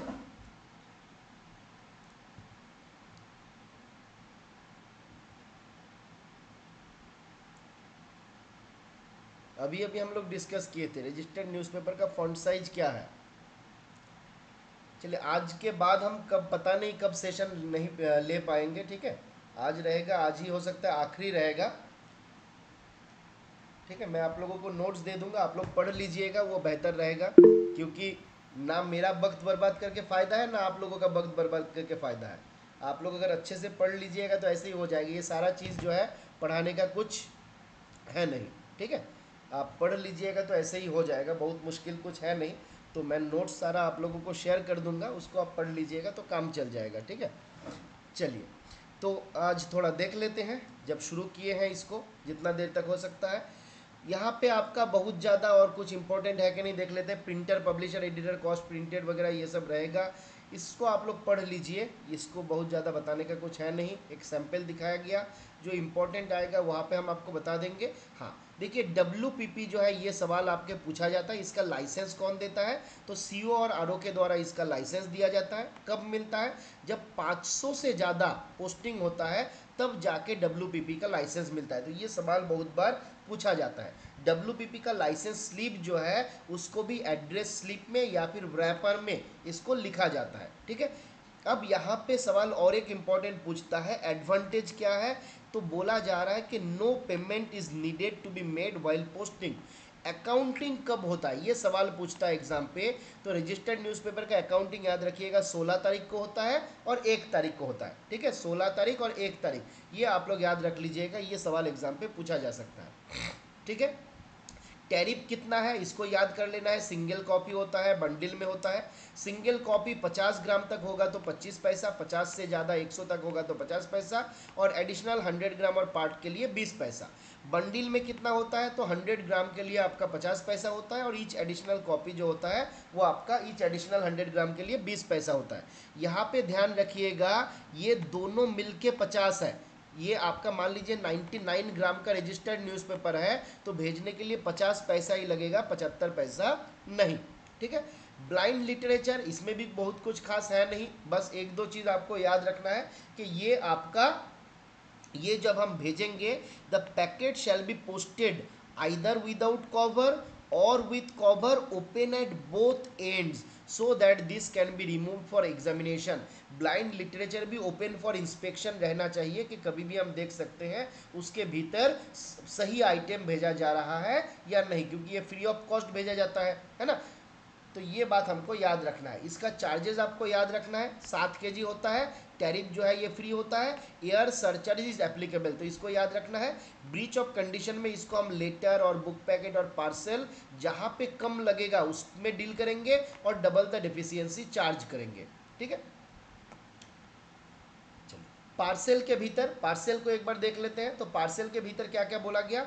पार्सल हमको हमेशा याद रखना है, हमेशा इसको प्रेजेंटेड एट काउंटर, तो लेटर बॉक्स में डाला नहीं जाएगा, not to be posted in the letter box but presented at the counter. No personal communication, sorry on personal communication is allowed. एक पार्सल में एक पर्सनल कम्युनिकेशन अलाउड रहेगा, उससे ज़्यादा अलाउड नहीं रहेगा। तो ये भी सवाल एग्जाम पे पूछता है। और ये वाला भी पूछता है कि रजिस्ट्रेशन कब कंपलसरी है। अगर 4 kg से ज़्यादा वजन है तो रजिस्ट्रेशन मैंडेटरी है। साइज पूछा जाता है, maximum weight 20 kg, unregistered parcel 4 kg, BO में बुक होता है तो 10 kg। ये वाला सवाल आपके एग्जाम पे पूछा जा सकता है। वॉल्यूमेट्रिक वेट मैक्सिमम कितना हो सकता है, तो वॉल्यूमेट्रिक वेट मैक्सिमम 36 kg हो सकता है। ठीक है। 500 ग्राम तक पार्सल के लिए 19 रुपया, 16 रुपया सभी लोग जानते हैं। होम डिलीवरी फी 5 रुपया होता है। रीडायरेक्शन फी कितना होता है, तो 50% ऑफ ऑर्डिनरी पोस्टेज, जो ऑर्डिनरी पोस्टेज होता है उसका 50% होता है रीडायरेक्शन फी। ठीक है। अब पार्सल का लेंथ, ये वाला सवाल भी बहुत इंपॉर्टेंट है, एग्जाम पे पूछता है। लेंथ याद रखिएगा, मिनिमम तो लीटर की तरह ही है, मतलब 14/9, और आपका उधर जो हम लोग दूसरा रोल फॉर्म वगैरह में देखे थे। और यहाँ पे आपका मैक्सिमम है 100 सेंटीमीटर, यहाँ पे maximum 100 centimetre. Length plus girth combined ये सबसे ज़्यादा पूछता है, 180 सेंटीमीटर बहुत बार पूछा जाता है। याद रखिएगा पार्सल का साइज। यहाँ पे आपका एक ही जगह पे जो डिफरेंट कॉस्ट था, मतलब कंपैरेटिव चार्ट यहाँ पे दिया गया है, इसको एक बार आप देख लीजिएगा। ठीक है। इसके अलावा बिल मेल सर्विसेज होता है, 5000 कॉपी मिनिमम भेजना है, 90 डेज का इंटरवल है, और इसका आप लोग कॉस्टिंग जो है, टैरिफ जो है, इसको देख लीजिएगा। बट ये दोनों इंपॉर्टेंट है, 5000 कॉपी भेजना है और 90 डेज में भेजना है। पिन कोड वाइज शॉर्ट करके देना है, शॉर्टेड पिन कोड वाइज, और बंडल डिलीवरी पोस्ट ऑफिस। ठीक है। तो ये हमको याद रखना है। अगर नेशनल बिल मेल हो जाएगा तो ये 10,000 कॉपी हो जाएगा, 90 डेज सेम रहेगा, टैरिफ थोड़ा चेंज हो जाएगा। तो वहाँ पे था 2-3 और यहाँ पे है 2-5, तो टैरिफ आपको याद रखना रहेगा। राखी मेल सर्विस में राखी रहता है, इसमें कुछ है नहीं। ग्रीटिंग पोस्ट 56 डिज़ाइन का होता है, ये भी सवाल कभी कभी पूछता है, हालांकि आगे डिसकंटिन्यू होने वाला है। लार्ज होता है 17 रुपये का, स्मॉल होता है 14 रुपया का, और इसमें एम्बोस्ड स्टैम्प रहता है, इसको हमको याद रखना है। बिजनेस रिप्लाई परमिट, यहाँ से सबसे ज़्यादा सवाल पूछता है, ये वाला सबसे इंपॉर्टेंट सवाल है। हैंडलिंग चार्ज कितना है, तो हैंडलिंग चार्ज है ₹1 पर आर्टिकल, इसको याद रखना है। लाइसेंस कौन देता है, तो हेड ऑफ द डिवीजन देता है। आवेदन कहाँ करना होता है, तो पोस्ट मास्टर के पास आवेदन करना होता है।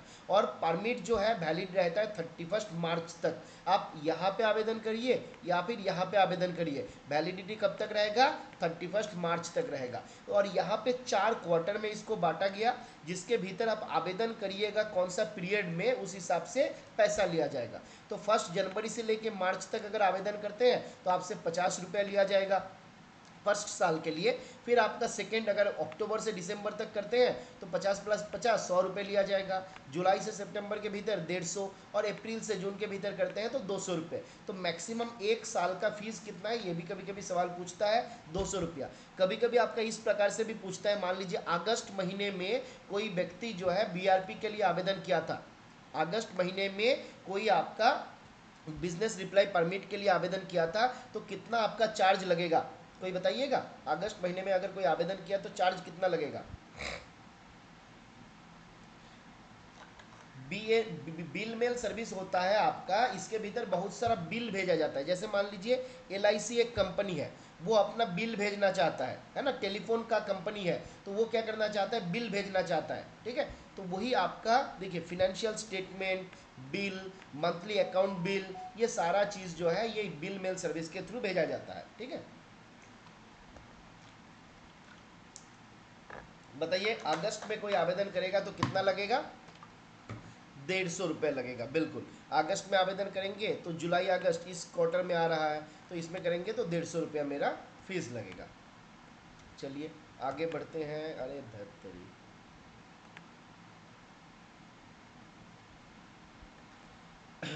हाँ, अच्छा, स्पीड पोस्ट से आपका सवाल पूछा जाता है, ये एक इंपॉर्टेंट सवाल है। कब स्पीड पोस्ट इंट्रोड्यूस हुआ था, 1 अगस्त 1986 को। लेंथ, लार्जेस्ट साइड जो है 1.5 मीटर का हो सकता है।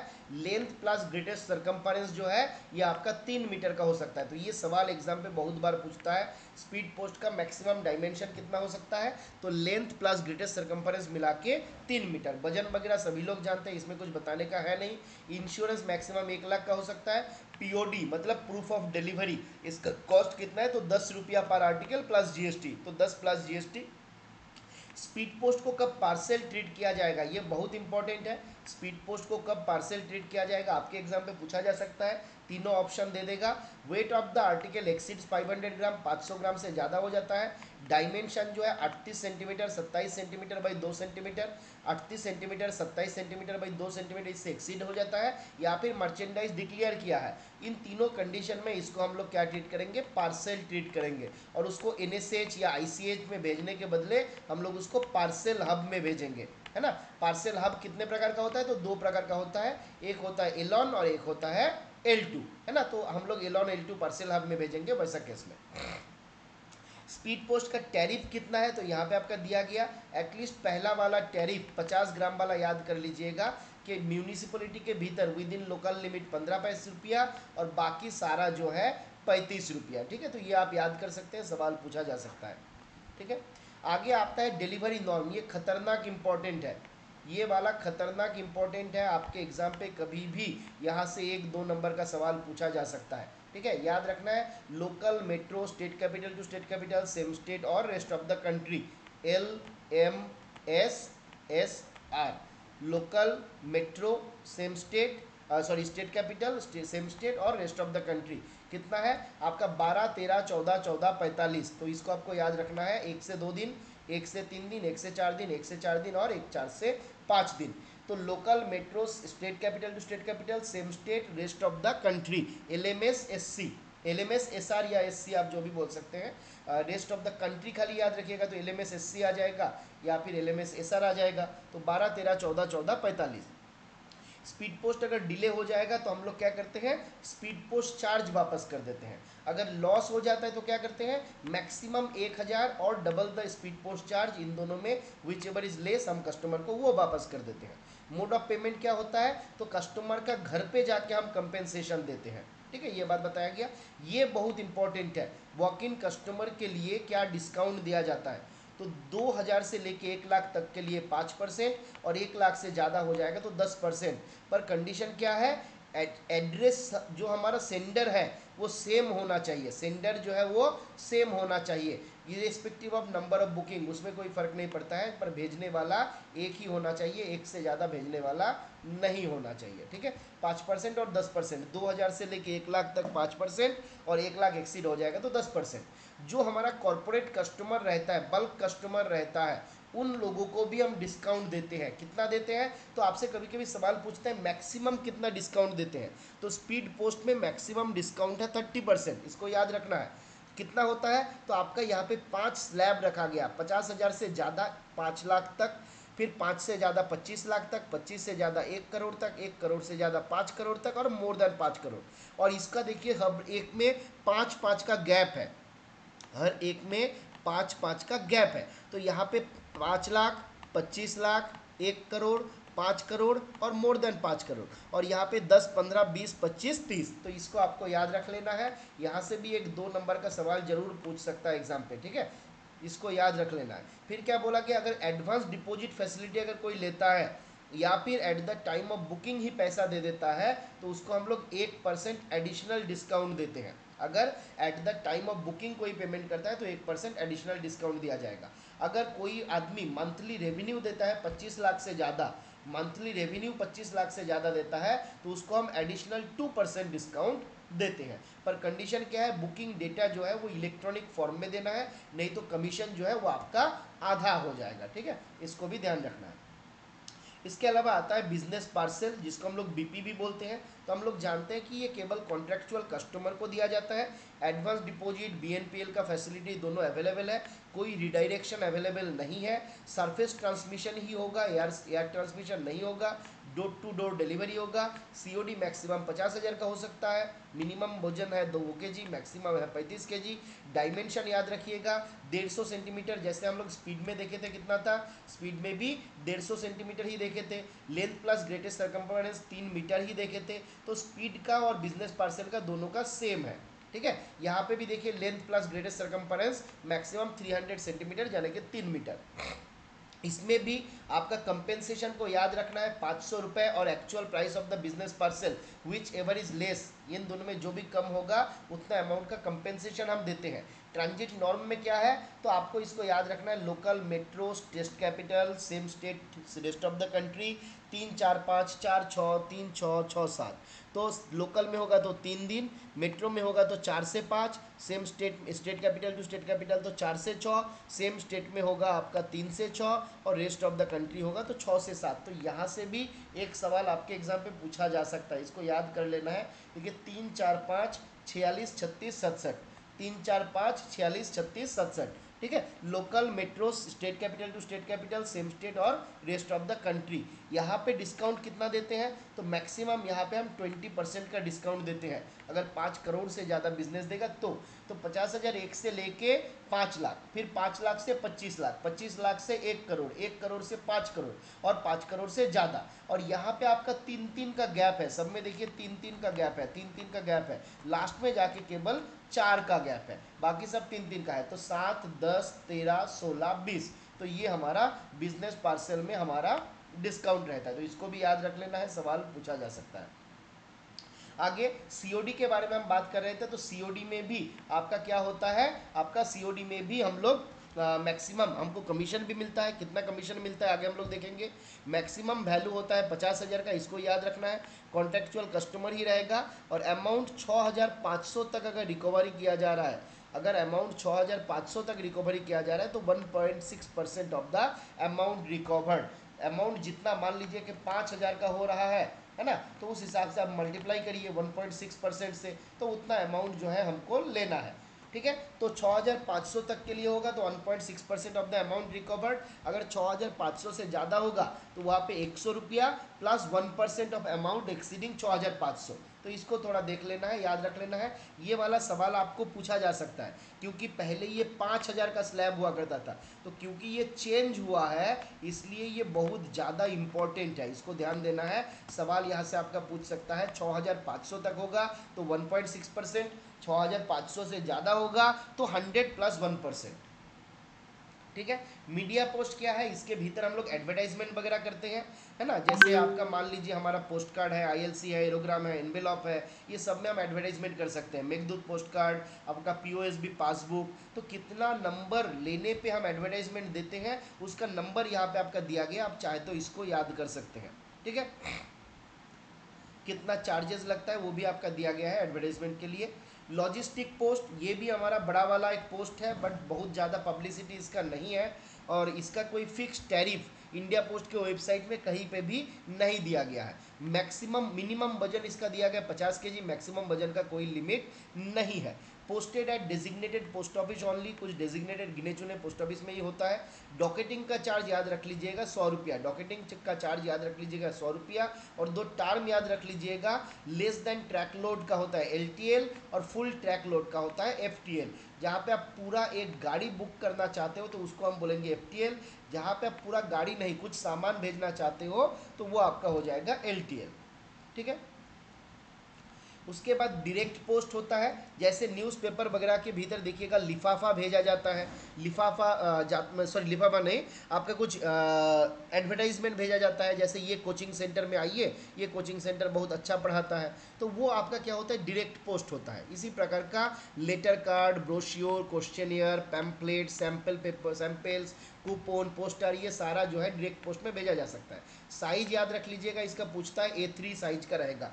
डायरेक्ट पोस्ट का A3 साइज होता है, मिनिमम क्वांटिटी होता है 1000, इसका नंबर याद रख लीजिएगा। डिलीवरी एरिया जो रहता है वो सेंडर बता देगा, किसको डिलीवरी करना है वो भी सेंडर बता देगा, और इसको पिन कोड वाइज बंडल करके कस्टमर को देना रहता है। ठीक है। टैरिफ इसका आप याद रख लीजिएगा, डिस्काउंट वाला सबसे ज़्यादा इंपॉर्टेंट है। 50,000 से ज़्यादा आर्टिकल अगर बुक करेंगे तो 5% का डिस्काउंट दिया जाएगा, ये सबसे ज़्यादा इंपॉर्टेंट है। ई पोस्ट क्या है, तो पहले के ज़माने में आता था, एक चिट्ठी आया जहाँ पे कोई आपका इंटरनेट कनेक्टिविटी वगैरह नहीं है, तो पोस्ट ऑफिस में मेरे पास ईमेल आया, हमने क्या किया उसका प्रिंट आउट किए और सब लोगों को दे दिए एक एक कॉपी करके। तो ये होता था मेरा ई पोस्ट, जहाँ पे किसी एक पर्सन के पास आपका इंटरनेट का फैसिलिटी ना रहने के कारण हम लोग क्या करते हैं, उनको ई पोस्ट के माध्यम से उनका जो कम्युनिकेशन है उसको भेजते हैं। ये आपका 30/1/2004 में लॉन्च हुआ था। A4 साइज पेज में हम प्रिंट करके कस्टमर को प्रोवाइड करते हैं। उसका जो चार्जेस है यहाँ पे दिया हुआ है, आप एक बार इसको पढ़ सकते हैं। ई पेमेंट एक होता है, तो इसमें भी आपका सवाल ज़्यादा पूछता नहीं है। सवाल यहाँ पे क्या पूछता है, तो यहाँ पे एक दो सवाल पूछा जाता है, जैसे डिफरेंट लेवल ऑफ बिलर्स, क्या क्या डिफरेंट बिलर का लेवल होता है, तो नेशनल लेवल होता है, सर्किल होता है, रीजनल होता है और डिविजनल लेवल होता है, ये सवाल आपका पूछा जाता है। फिर collection is consolidated electronically, collection जो होगा उसको इलेक्ट्रॉनिकली कंसोलिडेट किया जाता है ना, वेब बेस्ड सॉफ्टवेयर में।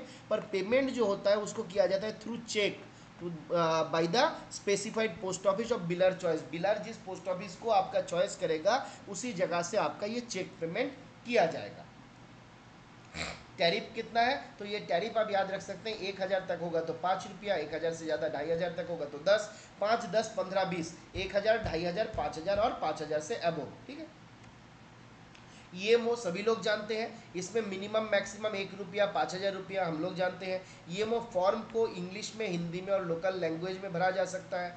ऑल्टरेशन ऑफ एड्रेस, एड्रेस अगर चेंज हो गया तो उसको चेंज करना फ्री ऑफ कॉस्ट है। अगर एड्रेस ही चेंज हो रहा है तो कमीशन इक्वल टू फर्स्ट देना है।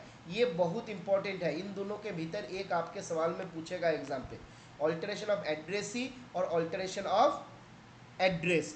एड्रेस चेंज के लिए कोई फीस एक्स्ट्रा नहीं लगेगा, अगर एड्रेस ही को ही चेंज करना है तो इक्वल टू फर्स्ट कमीशन आपको चार्ज देना रहेगा। ठीक है। ये मो कितने डिजिट का होता है, तो ये 18 डिजिट का होता है, इसको भी याद रखना है। टोटल 22 स्टैंडर्ड मैसेज का फॉर्मेट यहाँ पे दिया गया, ये भी आप इसको याद रख सकते हैं। ये मो जो है 1 to 1, 1 to many, many to 1, ये सारा हो सकता है। कमीशन कितना है, तो ₹1 फॉर एवरी 20, हर 20 रुपए के लिए 1 रुपया करके कमीशन लिया जाता है। मैक्सिमम 250 रुपये का कमीशन होता है। सर्विस मनी ऑर्डर में कोई कमीशन नहीं है। और बोला गया कि prime minister national relief fund और नेशनल डिफेंस फंड यहाँ पे अगर भेजा जाएगा तो उसके लिए भी कोई कमीशन नहीं है। ठीक है। Ordinary EMO, service EMO, value payable money order, ये सारा आपका यहाँ पे दिया गया है। IFS MO, ये सवाल पूछा जाता है एग्जाम पे बहुत बार। IFS MO याद रखिएगा, international financial system software of UPU और EMO, इन दोनों का एमलगमेशन है ये। ठीक है। यहाँ पे क्या बोला गया, पेमेंट होता है INR में, रेमिटेंस 50,000 तक कैश में दिया जाएगा, उससे ज़्यादा हो जाएगा तो चेक में दिया जाएगा। मैक्सिमम रेमिटेंस पर ट्रांजैक्शन है $2500, ये सवाल बहुत बार पूछता है। मैक्सिमम 30 रेमिटेंस पर ईयर, एक आपका व्यक्ति जो है एक साल में मैक्सिमम 30 रेमिटेंस एक्सेप्ट कर सकता है और एक ट्रांजैक्शन में मैक्सिमम $2500 ही ले सकता है। दो प्रकार का होता है, यहाँ पे शायद मैं उल्टा किया हुआ था, चलिए एक बार मिला लेते हैं, नॉर्मल और अर्जेंट। नॉर्मल का जो होता है उसका वैलिडिटी रहता है 45 डेज, ये वाला उल्टा हो गया। ठीक है। नॉर्मल का टाइमलाइन जो होता है ये होता है 5 दिन, इंडिया में रिसिप्ट होने के 5 दिन के भीतर ये पेमेंट के लिए रेडी हो जाएगा। अर्जेंट के केस में ये 2 दिन के भीतर रेडी हो जाएगा, पर नॉर्मल वाला का वैलिडिटी रहेगा 45 दिन और अर्जेंट वाला का वैलिडिटी रहेगा 30 दिन। ठीक है, इसका अर्जेंट वाला जो रहेगा केवल पोस्ट ऑफिस के काउंटर से ही पेमेंट किया जाएगा, नॉर्मल वाला आपका हमारा जो पोस्टमैन है आपके घर तक जाएगा और वहाँ पे अगर 20,000 तक रहेगा तो आपको कैश में पेमेंट करेगा। ठीक है, अगर 20,000 से ज़्यादा हो जाता है तो आपको पोस्ट ऑफिस आना रहता है और उसमें चेक में पेमेंट किया जाता है। फैमिली अलॉटमेंट मनी ऑर्डर एक हुआ करता था आर्मी पोस्टल सर्विस में, यहाँ पे जो बुकिंग अमाउंट होता था उसका 6% चार्ज हम लोग करते थे। ठीक है, आईपीओ जो है टोटल 4 डिनोमिनेशन का अभी अवेलेबल है, ऐसे टोटल डिनोमिनेशन है 8, पर 8 के भीतर ये 4 को जो है डिसकंटिन्यू हो चुका है, 1, 2, 5, 7 अभी अवेलेबल है, 10, 20, 50 और 100। कमीशन कितना है तो 1, 2, 5, 7, 10 के लिए 1 रुपया, 20 के लिए 2 रुपया, 50 के लिए 5 और 100 के लिए 10 रुपया। वैलिडिटी कितना दिन रहता है तो 2 ईयर्स। कहाँ से? From the last date of month of issue without extra charge. जैसे जैसे मान लीजिए आज के दिन में इशू किया गया 15 अगस्त 2024, तो हम पहले चले जाएंगे कहाँ पे, इस महीने का लास्ट दिन, तो 31 अगस्त 2024 में जाएंगे। 31 अगस्त 2024 में जाएंगे और 31 अगस्त 24 में जाने के बाद फिर यहाँ से मैं 2 साल काउंट करूँगा, है ना। तो 31 अगस्त 2024 से 31 अगस्त 2025 और 2026, तो 2026 का 31 अगस्त तक मेरा ये आईपीओ जो है वैलिड रहेगा, उसके लिए कोई एक्स्ट्रा चार्ज उनको नहीं देना रहेगा। उसके बाद फर्दर और 1 साल उसका वैलिडिटी रहेगा, पर उसके लिए पहला बार जितना कमीशन दिया था सेकेंड बार भी उसको उतना ही कमीशन देना पड़ेगा, तब जाके उसका वैलिडिटी रहेगा। ठीक है, आईपीओ का वैल्यू जो है इन्हेंस करवाया जा सकता है सिवाय 100 रुपये का आईपीओ, 100 रुपये को छोड़ के बाकी जो अभी आईपीओ है उसका वैल्यू बढ़ाया जा सकता है। वैल्यू मैक्सिमम 3 रुपये बढ़ाया जा सकता है और मैक्सिमम 4 गो पोस्टेज स्टैंप आप इशू कर सकते हैं। आईपीओ को हम क्रॉस करके भी भेज सकते हैं। तो ये सारा बातें आईपीओ रिलेटेड है। बीएनपीएल रिलेटेड सवाल आपके मन में बहुत बार आता है, तो बीएनपीएल में क्या बताया गया, बीएनपीएल होता है book now pay later. Customer must provide monthly business of worth ₹10,000 and above. तो मिनिमम मंथली बिजनेस अगर कोई 10,000 का देगा तभी जाके हम उसको बीएनपीएल का कस्टमर बनाते हैं, अदरवाइज नहीं बनाते हैं। 2 जगह पे फैसिलिटी हम लोग देते हैं, स्पीड पोस्ट के केस में और बिजनेस पार्सल के केस में। लाइसेंस जो है वैलिड रहता है 3 साल का और रिन्यूड होता है फर्दर 2 साल के लिए। तो लाइसेंस वैलिडिटी, ये सवाल आप लोग बहुत बार पूछ रहे थे, तो मेरे हिसाब से 3 साल ही जवाब होना है। तो लाइसेंस वैलिड फॉर 3 ईयर्स और रिन्यूड होता है आफ्टर 2 ईयर्स। बैंक गारंटी जो होता है वो 39 महीने के लिए लिया जाता है from the date of agreement. तो ये भी पूछता है कभी कभी, बैंक गारंटी जो है क्वार्टरली रिव्यू होता है। ठीक है, तीनों लेवल होता है, एक होता है सिंगल लोकेशन यानी कि डिवीजन लेवल, एक होता है मल्टीपल लोकेशन और एक होता है नेशनल अकाउंटिंग फैसिलिटी। ठीक है, अब यहाँ पे क्या बोला गया, सिंगल लेवल के लिए मंथली बिजनेस जो है 10,000 और अबव होना है। हालांकि हेड ऑफ द सर्किल जो है इसको रिलैक्स कर सकता है। तो ये बात भी कभी कभी पूछा जा सकता है कि अगर, देखिए ये बात को ध्यान दीजिए कि अगर डिवीजन का जो बिजनेस है वो 10,000 से ज़्यादा है ना, तो यहाँ पे लाइसेंस कौन देता है, तो यहाँ पे अगर आप आइएगा, कहा गया licence issued by divisional head और director of chief post master of GPO. तो अगर 10,000 से ज़्यादा बिजनेस है तो लाइसेंस देगा डिविजनल हेड, अगर 10,000 से कम है तो लाइसेंस देगा हेड ऑफ द सर्किल। तो ये बात को ध्यान दीजिएगा, एग्जाम पे कभी कभी कंफ्यूज करता है। 10,000 से ज़्यादा हो गया तो डिविजनल हेड, 10,000 से कम हो गया तो head of the circle. Validity कितना दिन, 3 साल का रिन्यूअल होगा, 2 साल के लिए बैंक गारंटी, 39 महीना, तो सबके लिए सेम है। और इसका मंथली जो बिल जनरेट होता है तो 10 तारीख को, हर महीने का 10 तारीख को, जैसे 15 अगस्त महीने का चल रहा है तो सितंबर महीने के 10 तारीख को इसका बिल जनरेट होगा। मल्टीपल लोकेशन, यहाँ पे मेरा थोड़ा उल्टा हो गया है, ये वाला यहाँ जाएगा और ये वाला यहाँ जाएगा। ठीक है, थोड़ा सा इसको ध्यान दीजिए। मल्टीपल लोकेशन में क्या बोला गया, तो बोला कि बिजनेस अगर 1 लाख से ज़्यादा हो रहा है ना, सारा लोकेशन मिला के 1 लाख से ज़्यादा अगर बिजनेस होता है तो उसको हम लोग मल्टीपल लोकेशन का फैसिलिटी यहाँ पे देते हैं कि बहुत सारा जगह पे मेरा एक ही सर्कल के अंदर में है पर अलग अलग रीजन में है ना। तो ऐसा केस में हम लोग क्या करते हैं, मल्टीपल लोकेशन का फैसिलिटी देते हैं। लाइसेंस कौन इशू करेगा, तो लाइसेंस इशू करेगा पीएमजी, अगर सारा लोकेशन जो है उनके रीजन में है। और अगर सारा लोकेशन जो है उनके रीजन में नहीं है, जैसे मान लीजिए बिहार सर्कल है, तो बिहार सर्कल में कोई आपका एक रीजन, मान लीजिए 2-3 रीजन यहाँ पे है, तो एक मान लीजिए ए रीजन है, एक बी रीजन है, एक सी रीजन है, तो अगर ए रीजन में ही सारा आपका बिजनेस है तो पीएमजी लाइसेंस इशू कर देगा। पर अगर ए रीजन में कुछ है, बी में कुछ है, सी में कुछ है, तो चीफ पीएमजी जो है उसका लाइसेंस इशू करेगा। इसका भी वैलिडिटी 3 साल, 2 साल के लिए रिन्यूअल, बैंक गारंटी 39 महीना। और आपका आता है नेशनल अकाउंटिंग फैसिलिटी। ये क्या होता है, पूरे देश भर में अगर आप 1 करोड़ या उससे ज़्यादा का बिजनेस देते हैं एक कैलेंडर मंथ में, तो आपको ये नेशनल लेवल अकाउंटिंग फैसिलिटी ये हम आपको देंगे। लाइसेंस जो इशू करेगा वो कौन करेगा, तो mail business division of postal directorate, postal directorate का मेल बिजनेस डिवीजन इस लाइसेंस को इशू करेगा, जिसका वैलिडिटी 3 साल, रिन्यूअल 2 साल और बैंक गारंटी 39 महीना। ठीक है। पेमेंट ऑफ बिल कैसे होता है, तो बोला गया booking office shall send a monthly bill for the article booked in previous month on 7th of the subsequent month. तो अगस्त महीने में मेरा जितना बिजनेस होगा 7 तारीख को मेरा बिल जनरेट हो जाएगा और आपके घर पे हम भेज देंगे। ठीक है। कस्टमर हैज टू पे ऑन और before the last day of month in which the bill was raised. तो सितंबर में 7 तारीख में हमने बिल रेस्ट कर दिया, तो बोला कि आप क्या करिए, सितंबर का 30 तारीख के भीतर उसका पैसा पे कर दीजिए। ठीक है। तो ये गया पहला कंडीशन। सेकंड कंडीशन क्या बोला, बिजनेस अगर 50 लाख से ज़्यादा है तो ये बिल जो है फोर्टनाइटली जनरेट होगा। फोर्टनाइटली मतलब कब कब, तो बोला गया 1 से लेके 15 का जो बिल जनरेट होगा 7 दिन बाद 22 तारीख को जनरेट होगा, और 1 से लेके 30 और 31 तारीख तक जो 16 से लेके 31 तारीख या 30 तारीख तक जो बिल रहेगा 7 दिन ऐड कर दीजिए, तो अगला महीने का 7 तारीख में वो जनरेट हो जाएगा। और पैसा पेमेंट कब करना है, तो 22 तारीख में जो जनरेट किया, बोला कि अगला बिल जनरेशन पे के पहले ये बिल आपको पे कर देना है, तो फॉलोइंग मंथ का 7 तारीख से पहले पे कर देना है। और ये 7 तारीख में जो बिल जनरेट होगा उस महीने के ख़त्म होने से पहले आपको पे कर देना है। अगर नहीं करते हैं तो क्या होगा, तो बोला कि 12% पेनल्टी। ये खतरनाक इंपॉर्टेंट सवाल है, 12% पेनल्टी। इसको याद रख लीजिएगा, एग्जाम पे बहुत बार पूछा जाता है कि अगर बिल टाइम पे नहीं दिया गया तो कितना परसेंट पेनल्टी किया जाएगा। ठीक है, इसको याद रखना है, भूलना नहीं है। ठीक है, आगे बढ़ते हैं हम लोग।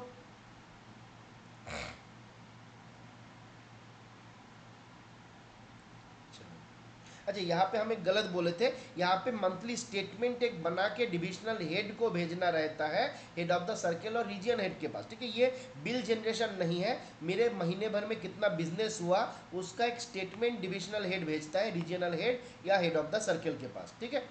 अच्छा, क्रेडिट फैसिलिटी के बारे में आप लोग पूछ रहे थे बीच में, तो बीएनपीएल में क्रेडिट फैसिलिटी भी रखा गया। तो क्या बोला गया, चीफ पीएमजी और post master general is approving authority of credit facility. Credit facility के लिए परमिशन कौन देता है, तो चीफ पीएमजी या पीएमजी देता है। तो बोला गया सिक्योरिटी डिपॉजिट हम ले लेते हैं equal to 3 billing cycle of anticipated postage. जो एंटिसिपेटेड पोस्टेज है 3 बिलिंग सर्कल में, तो वो हम सिक्योरिटी डिपॉजिट रख लेते हैं। और ये लाइसेंस जो है वैलिडिटी रहता है बैंक गारंटी 39 महीने का, और एग्रीमेंट पीरियड होता है 3 साल का। तो आपका क्रेडिट फैसिलिटी दे या फिर बल्क बीएनपीएल का दे, सारा जगह पे आपका एग्रीमेंट रहता है 3 साल का, बैंक गारंटी रहता है, क्योंकि 3 महीने का देखिए सिक्योरिटी डिपॉजिट लिए हुए हैं, इसलिए 3 साल प्लस 3 महीना 39 महीने के लिए बैंक गारंटी हमको चाहिए। बोला जा रहा है if bill is not paid after 2 month from the bill date designated authority will invoke the bank guarantee. अगर 2 महीने के भीतर ड्यू पैसा नहीं दिया तो आपका जो सिक्योरिटी डिपॉजिट है वो हम खा जाएंगे। डिजिग्नेटेड अथॉरिटी कौन होता है, तो senior superintendent, senior post master, कोई भी पीएस ग्रुप बी रैंक का ऑफिसर होगा, उससे नीचे वाला नहीं होगा। रिटेल पोस्ट एक आता है जिसके भीतर हम लोग पेंशन पेमेंट करते हैं, एप्लीकेशन फॉर्म का सेल करते हैं, रेलवे पैसेंजर रिजर्वेशन सिस्टम का काम करते हैं, ई पेमेंट का काम करते हैं। चार्जेस हम पहले भी देखे हुए थे, 1000 के लिए 5 रुपया, 1000 से 2500 के लिए 10 रुपया, 2500 से ज़्यादा 5000 के लिए 15, और 5000 से ज़्यादा होगा तो 20 रुपया। इसके बाद आते हैं हम लोग रजिस्ट्रेशन के भीतर। रजिस्ट्रेशन आप सभी लोग जानते हैं, letter, inland letter card, book packet, blind literature packet, parcel, registered newspaper, सारा चीज़ का रजिस्ट्रेशन होता है। इवन आपका पोस्ट कार्ड का भी रजिस्ट्रेशन होता है। फीस अंडर रजिस्ट्रेशन कितना है, तो 17 रुपये रजिस्ट्रेशन का फी है। रजिस्ट्रेशन ब्लाइंड लिटरेचर पैकेट के लिए कितना है, तो फ्री है। और बुक पैकेट जिसमें आपका VP containing book packet containing printed book, VP book packet containing printed book अगर होगा और उसका वैल्यू अगर 50 रुपये तक होगा, वीपी वैल्यू भी 50 रुपये के भीतर होगा, तो रजिस्ट्रेशन चार्ज होता है 2.5 रुपया। एडी कार्ड का फीस होता है 3 रुपया, सभी लोग जानते हैं। और यहाँ पे कभी कभी सवाल ये भी पूछता है fee for attested copy of original receipt, जिसको हम लोग सर्टिफिकेट ऑफ पोस्टिंग भी बोलते हैं, वो कितना है, तो 2 रुपया है। ये सारा जगह पे लिया जाता है, इसको याद रखना है। प्रैक्टिकली इसका कोई यूज़ हम कहीं पे देखे नहीं, बट याद कर लेना है, कभी कभी सवाल पूछता है।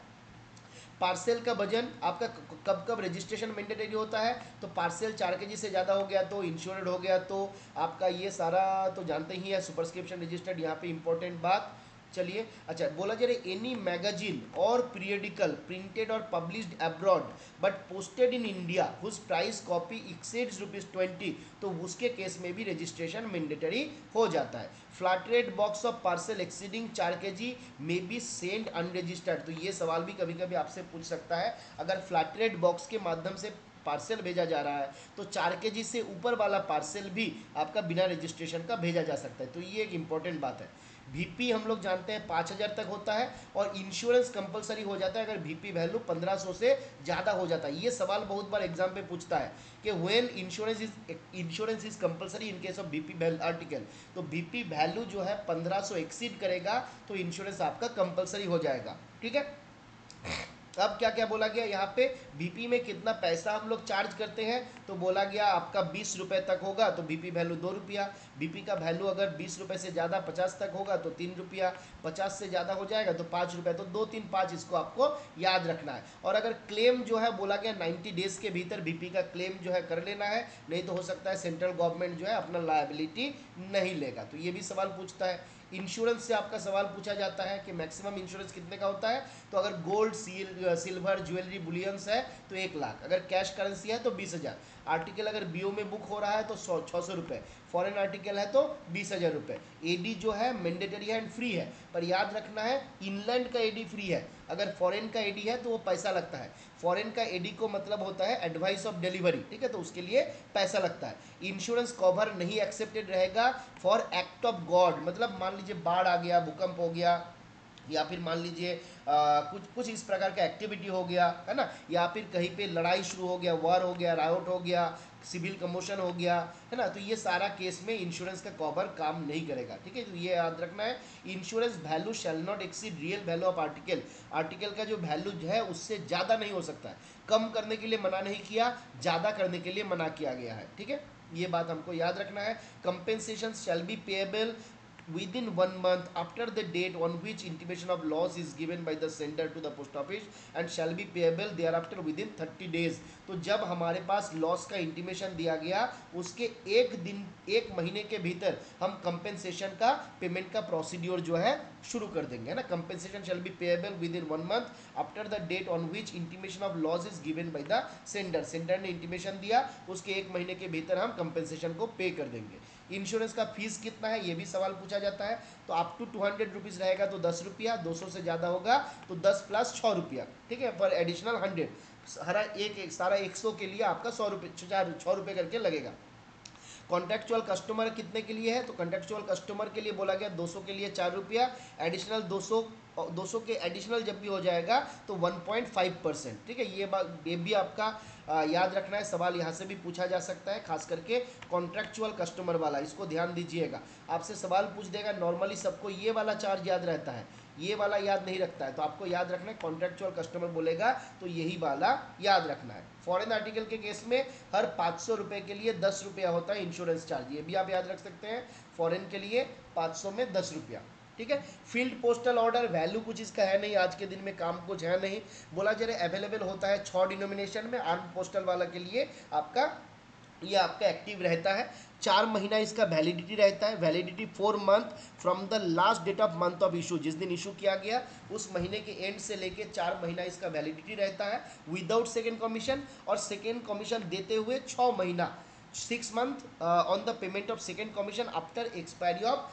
4 मंथ, तो 4 महीना खत्म होने के बाद फिर 6 महीना आपका इसका वैलिडिटी हमारा रहेगा, 6 month on payment of second commission after the expiry of 4 month, 4 month expire होने के बाद इसका फर्दर वैलिडिटी रहेगा कितने दिन तक, 6 महीने तक इसका वैलिडिटी रहेगा, आफ्टर 6 महीना ये फॉरफिट हो जाएगा, ये 6 महीने के भीतर सेकेंड कमीशन लगेगा equal to first commission. Commission कितना होता है, तो यहाँ पे आपका देखिए कमीशन दिया गया है 2,000, 3,000, 5,000, 10,000, 15,000, इधर 20,000 का होता है ना। 30 रुपये, 30 रुपया, 50, 60, 80, 90, इसको एक बार आपको देख लेना है, ठीक है। मे बी आपका अगर खो जाता है तो उस केस में भी बोला गया, अगर खो जाएगा तो एप्लीकेशन करना रहेगा कि मेरा ये खो गया, लॉस हो गया, डिस्ट्रक्शन हो गया, और एप्लीकेशन जो है विदिन 6 मंथ करना है, 6 महीने के बाद नहीं करना है, क्योंकि हम लोग यहाँ पे देखे थे 6 महीना इसका वैलिडिटी रहता है, उसके बाद ये आपका फोरफिट हो जाता है। और रिफंड जो है, refund will be granted after expiry of 8 month from the last date of month of issue. Refund जो है हम 8 महीना एक्सपायर होने के बाद ही कस्टमर को करेंगे। मैगजीन पोस्ट एक आप लोग देखे थे, ये सवाल भी बहुत इंपॉर्टेंट है। डीओपी ने 1 मार्च 2022 को इसको लॉन्च किया था पायलट प्रोजेक्ट में न्यू दिल्ली और मुंबई में। उसके बाद लेटर ऑन 10 लोकेशन पे इसको लॉन्च किया गया, अहमदाबाद, बेंगलुरु, भोपाल, चेन्नई, दिल्ली, गुवाहाटी, हैदराबाद, कोलकाता, लखनऊ, मुंबई। ये जगह का नाम भी याद कर लीजिएगा, कभी कभी यहाँ से भी सवाल पूछ लेता है। मैगजीन पोस्ट को बोला जाता है it is posted in paper sorting office. Paper sorting office में इसको पोस्ट किया जाता है, इसको याद रखिएगा, पेपर शॉर्टिंग ऑफिस में मैगजीन पोस्ट को पोस्ट किया जाता है। तो मैगजीन पोस्ट को कहाँ पे पोस्ट किया जाता है? पेपर शॉर्टिंग ऑफिस, जो एलॉन कैटेगरी का रहेगा वहाँ पे आपका इसको पोस्ट किया जाता है। सैलिएंट फीचर के भीतर क्या क्या आता है? ट्रैकिंग फैसिलिटी है, एड्रेस स्पेसिफिक है। तो देखिए ये सवाल भी पूछा जा सकता है, मैगजीन पोस्ट एड्रेस स्पेसिफिक है या एड्रेस स्पेसिफिक है? तो ये एड्रेस स्पेसिफिक है। एसएमएस अलर्ट रहेगा, बीएनपीएल है, आपका एडवांस डिपॉजिट फैसिलिटी वगैरह है, पर वॉल्यूम बेस्ड डिस्काउंट नहीं दिया जाएगा। सेपरेट बारकोड सीरीज दिया जाता है हर एक पब्लिशर को, ठीक है। मैगजीन पोस्ट का ये वाला भी पोर्शन इंपॉर्टेंट है, डिलीवरी जुरिस्डिक्शन के हिसाब से चार्ज कितना रहेगा। तो बोला गया देखिए, for magazine post to be delivered outside the municipal area of posting, जहाँ पे पोस्टिंग कर रहा है उसके दूर वाला जगह से अगर हो रहा है तो कितना होगा? 12,3। अगर उसी के भीतर होगा तो 8,3। और यहाँ पे देखिएगा यूनिट चेंज हुआ है, यहाँ पे 200 ग्राम के लिए और यहाँ पे आपका 100 ग्राम के लिए। तो 200 ग्राम के लिए 12, फिर 100 ग्राम के लिए 3, और यहाँ पे 200 ग्राम के लिए 8 और बाकी 100 ग्राम के लिए 3। जीएसटी एडिशनल रहेगा 18%, ठीक है। तरंग पोस्ट एक आया हुआ था 20 जनवरी 2023 को, जिसने देबू सिंह चौहान जी ने आपका लॉन्च किया था। और ये क्या होता था? ट्रांसपोर्टेशन ऑफ मेल के लिए इसको लाया गया, जिसको हम लोग बोलते हैं रोरो फेरी सर्विस। रोरो फेरी सर्विस के माध्यम से हाजीरा नाम का एक जगह है सूरत में, और घोघा नाम का एक जगह है ना, जिसको भावनगर में बोला जाता है। तो हाजीरा और घोघा, इन दोनों के भीतर तरंग पोस्ट चालू हुआ है 20 जनवरी 2023 को। डेट याद रख लीजिएगा। और कौन किया है? देबू सिंह चौहान। पहले जो घंटा 32 लगता था, अभी 7 घंटे में ये हो जाता है। Late letter, too late letter, हालांकि कंसेप्ट हट गया है, फिर भी आपके एग्जाम पे सवाल पूछ सकता है, याद रख लीजिएगा। अनरजिस्टर्ड के लिए 2 रुपया, रजिस्टर्ड के लिए 3 रुपया, फॉरेन के लिए 2 रुपया, ठीक है। लेट लेटर्स और too late letters. Late letters क्या है? ऑफिस आवर खत्म होने के बाद सर्टेन पीरियड तक समय दिया जाता था, कस्टमर आके एक्स्ट्रा पैसा देके आर्टिकल बुक कर सकता था, उसको बोला जाता था लेट आवर, और उस आर्टिकल को बोला जाता था लेट लेटर्स, ठीक है। और अगर कोई बाद में आया, पैसा नहीं दिया, तो उसको हम लोग बोलते थे टू लेट लेटर्स, ठीक है। तो यही चीज़ है, बाकी ये सब कुछ काम का है नहीं। तो अब हम लोग यहीं पे समाप्त करेंगे। आप लोगों को बहुत बोर किया, फिर भी आप लोग जुड़े रहे, थैंक यू सो मच, ठीक है। आप लोग ख़त्म करने के लिए बोल रहे थे कि भाई 4 बजे ख़त्म कर दो, तो हम सोचे कि नहीं, एक बार एटलीस्ट पूरा बता देते हैं, उसके बाद आप लोग इसको पढ़ लीजिएगा तो हो सकता है आपका क्लियर हो जाएगा, क्योंकि एक दिन का टॉपिक है नहीं। नॉर्मली हम अगर इसको पढ़ाते हैं तो एटलीस्ट 6 से 6 घंटा के आसपास लगना चाहिए, जो नॉर्मल पेस है। पर क्योंकि एक ही मतलब 2 घंटे में इसको ख़त्म करना था, तो आप लोग, अगर मैं ये लिंक आपको शेयर कर दूंगा, नोट भी मैं शेयर कर दूंगा, आप एक काम करिएगा, इसको जब सुनिएगा ना, स्पीड घटा लीजिएगा, मतलब 0.5 या 0.75 स्पीड में आप सुनिए, 0.75 में सुनिएगा तो आपको काम आएगा, ठीक है। क्योंकि स्पीड में थोड़ा फास्ट बोला हूँ, तो 0.75 में आ जाइएगा तो आपको ठीक रहेगा, ठीक है। कहाँ पे मेंशन हुआ है बीएनपीएल, एक बार आप हमको भेजिएगा, ठीक है। कहाँ? देखिए बीएनपीएल का जो लेटेस्ट गाइडलाइंस है उसी को देख के मैं ये बनाया हुआ हूँ, जहाँ पे आपका ये तीन ये का दिया हुआ है, ठीक है। चलिए अभी आज के लिए हम लोग ये सेशन को यहीं पे समाप्त करेंगे। आप कुछ क्वेश्चन था 2020 में देख रहा था, पोस्टमैन मेलगार्ड का शायद एग्ज़ाम था, उसमें ऑप्शन में 3 नहीं था, तो हो सकता है उस टाइम पे 1 साल का होता था, बट बाद में चेंज हुआ हो गया होगा। अभी के लिए आप 3 साल ही याद रखिए ओम प्रकाश जी, ठीक है।